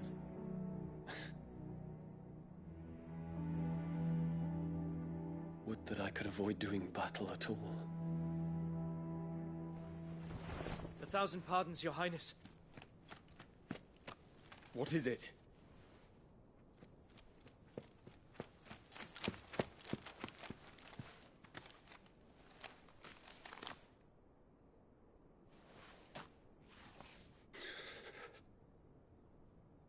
Olivier has been made Emperor. What is the meaning of this? My father's orders. What were they? Quickly! Yes, Your Highness. His Radiance requests that Your Highness maintain position here and... Ah!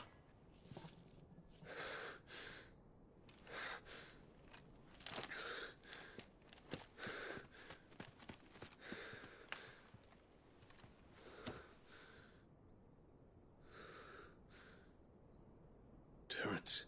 Yes, my prince. I must go to the palace. I'll ready your steed.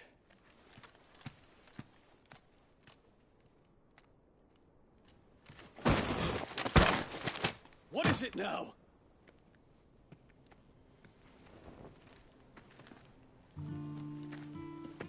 Forgive the intrusion, Your Highness. I know you. At ease. We stand in the presence of the Phoenix. You wouldn't want to get your fingers distinguished guest. How many years has it been since the Remembrance ceremony? 20? I thought you long dead. Do I address a ghost? Many have told me that I look like one. But no. I'm alive. Just.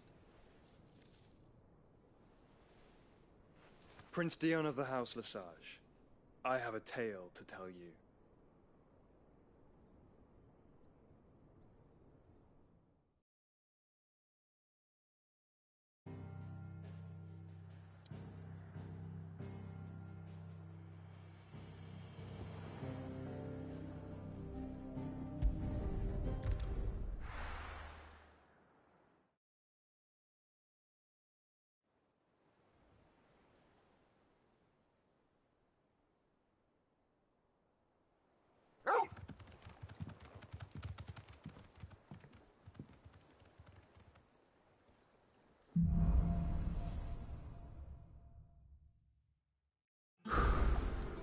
better give Otto the good news. Walkways need patching up. Welcome home, Sid.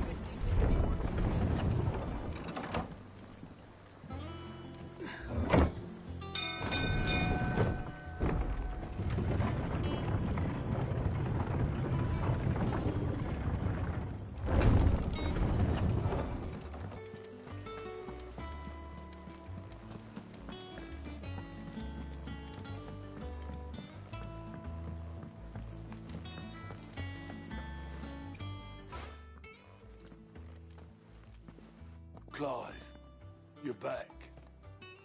I am. And with glad tidings for once. Hugo Kupka is no more. Well, I'll be.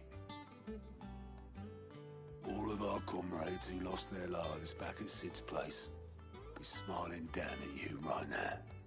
We had a stolus from Lubor saying Drake's Fang had fallen. I expect that was your doing as well, was it? It's a long story. One for the history books, I'll bet. Welcome home, Clive. It's good to be back. You look better. I feel it. Which means I'm coming on your next little adventure. You're not leaving me behind again. Wouldn't dream of it. Otto. Any word on the Royalist movements since I've been away? Shouldn't you be putting your feet up? If you really want to know, go and have a word with Vivian. Thank you. I will.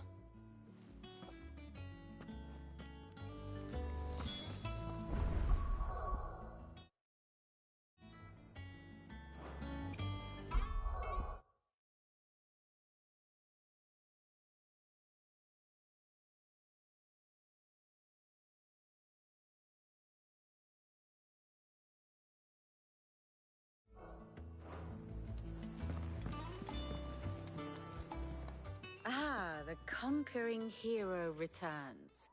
And with hardly a scratch on him. I may have picked up one or two. Well, the fact that you came straight to me instead of visiting our resident physiker suggests that you picked up something more important. A scent. The scent of Waludas. The very same. But whatever plans Kupka was hatching with the Royalists, he took them to his grave. As did his men. Slaughtered by the orcs who'd taken over the Fang. Orcs, Vivian. I've never seen such creatures in Storm before. The Waludas must have ferried them over from Ash, but why? Why work to rescue Kupka only to invade his home, the mother crystal of an allied nation, and let both fall? It makes no sense. Do you know the tale of the blind men and the Adamantus? One can often be led astray by focusing too closely on individual details. One must instead see the bigger picture. And what bigger picture is there than my map?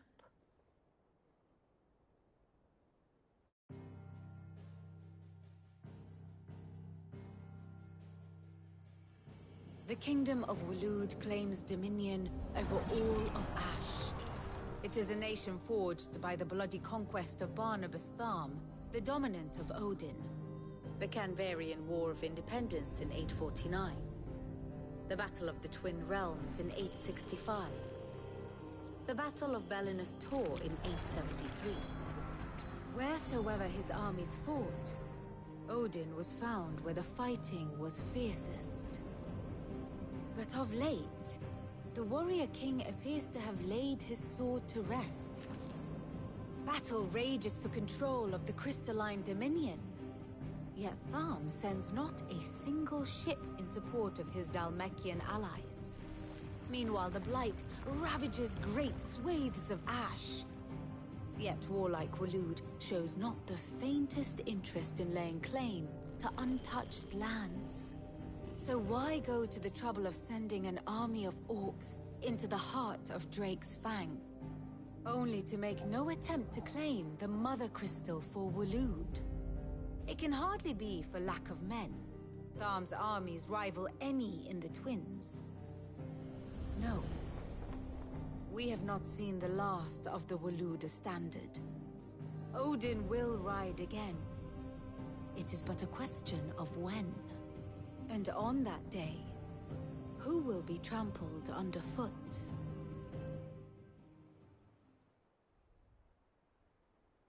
In summary, I know not to what end the Royalists betrayed Kupka.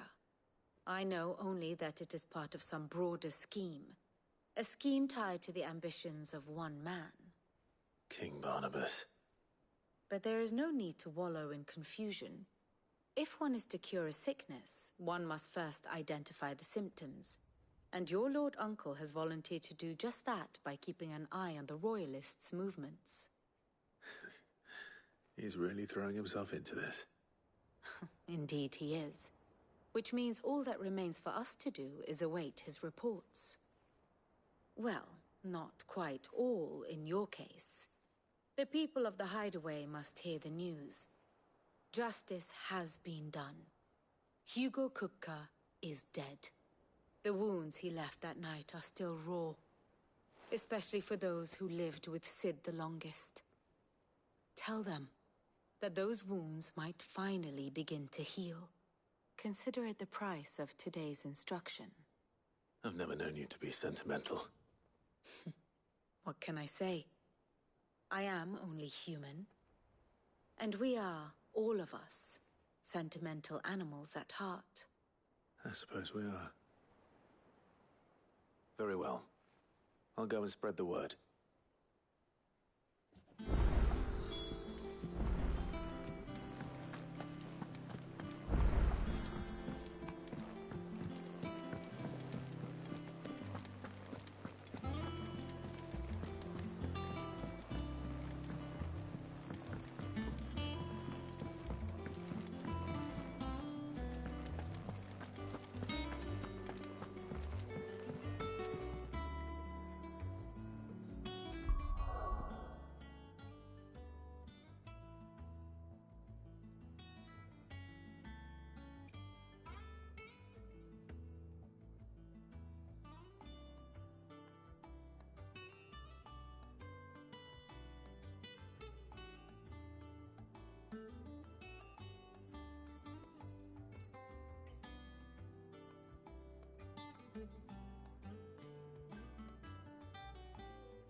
Clive, have you come seeking the gift of knowledge?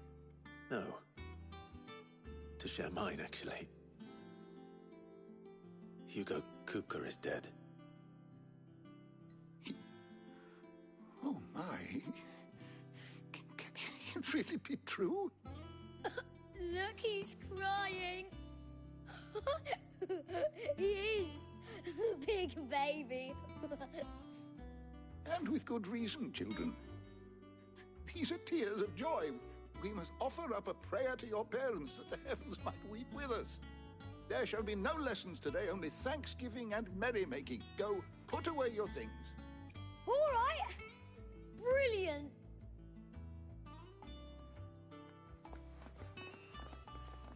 Finally, a new dawn has broken. It has. Thank you, Clive. I cannot wait to share the good news. Hippocrates. After Kuka fell, Ultima came to me. I need to know what he is. Have you learned anything? Alas, no. And not for want of trying. I have scoured nigh every historical tome in our collection and found nothing. Not even the sort of conspicuous absence that might suggest a concealment of fact. One is almost tempted to conclude that such a creature never existed. But I saw him. With my own eyes. I don't doubt that you did. Alas, it seems you are the only one who has.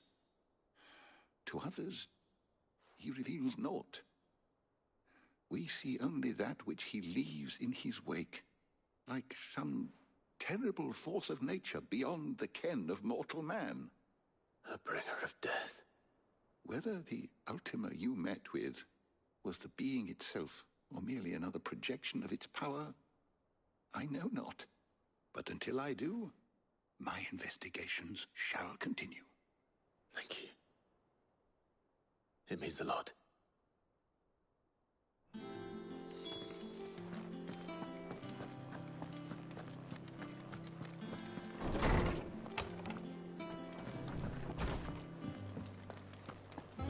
Thanks to Sid.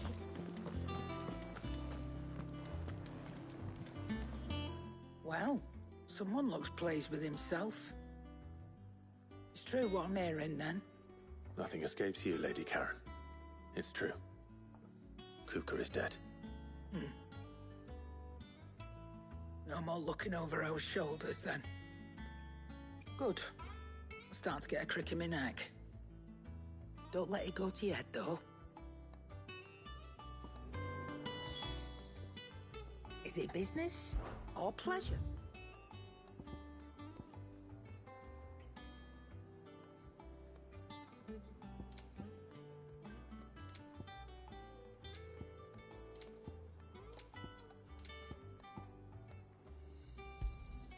It'd better all be here.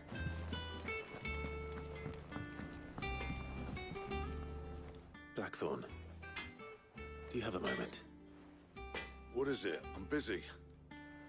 I wanted to tell you that Hugo Kuka is dead.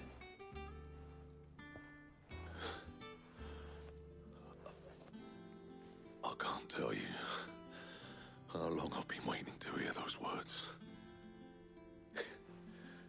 This is it then. A new beginning under a new Sid. I'll try to live up to the name.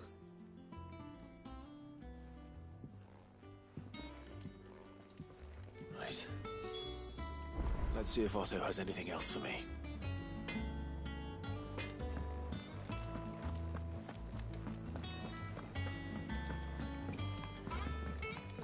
I'm telling you, it's true. I heard it from Otto's own lips. Hugo Kuka.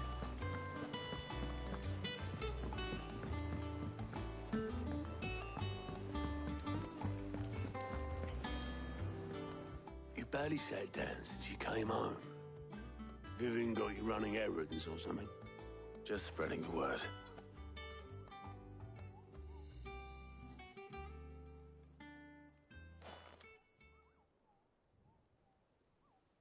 So, the Professor's got a soft side, has she? I'd never have guessed. No. She was right, though. Everyone was glad to hear the news. Ah, but you ain't told everyone. I can think of plenty of friends back at the old hideaway who'd sleep more peacefully for knowing. Not least of all Sid. You should tell him. You're should. And I will. Well, when you do, be sure to take Mid with you. She's been going at it hammer and tong down in that workshop of hers, trying to do her father proud. I can't remember the last time she visited the old sod's grave. Very well. I'll suggest it.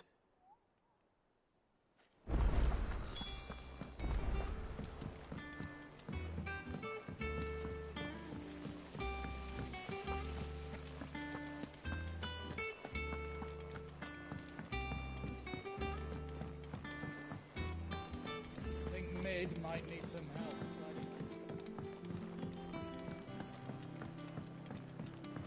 If I don't come up with something soon. All right, Clive? What do you want? I'm going to visit Sid, and I thought you might like to come with me. Sorry, I'm too busy for all that right now. I've got to get this thermal displacement stack sorted. Thermal... Displacement stack. Here. And this is for... Only the fastest, finest ship the world has ever seen. The Enterprise. Me and my dad designed it together.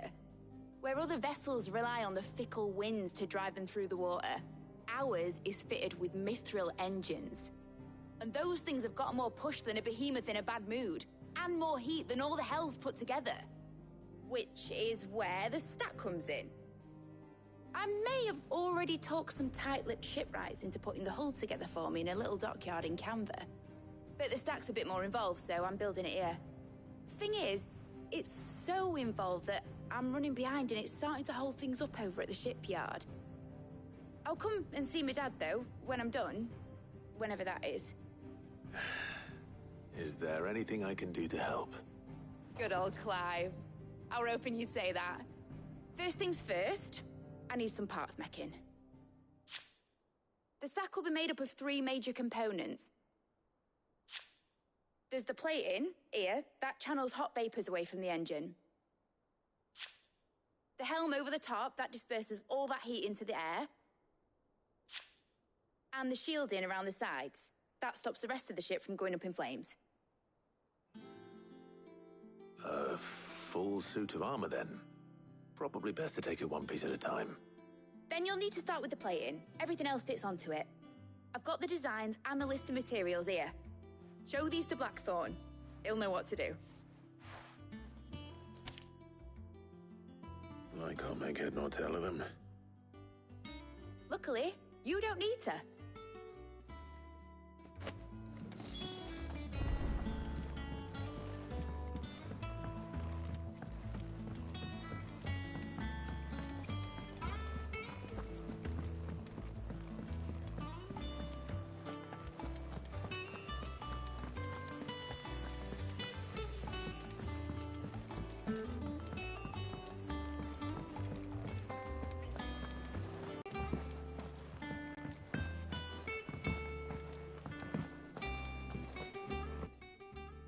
This my last chance to say I'm otherwise engaged. I'd spare myself the arseache. Go on then. What is it this time?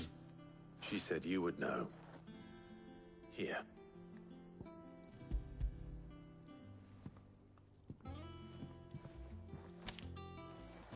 Krieger's Teats. Well, I don't know what the hell you'd want this for, but I can make it. Won't be easy, though. And I'll need help. Get Gav and Otto in here, will you? All right.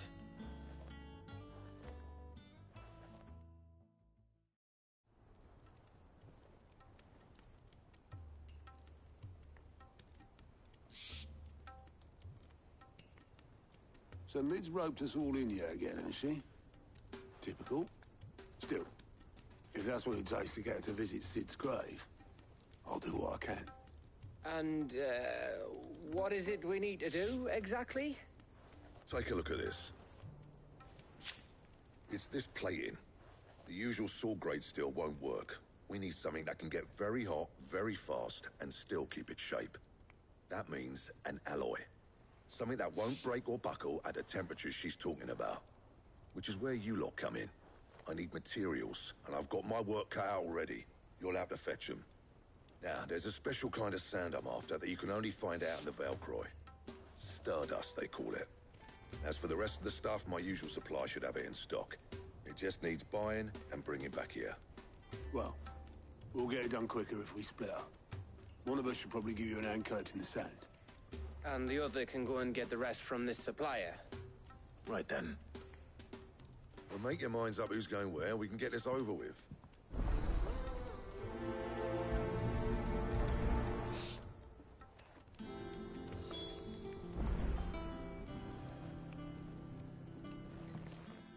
You going after the Stardust then, are you? Which one of these two lucky souls is going with you?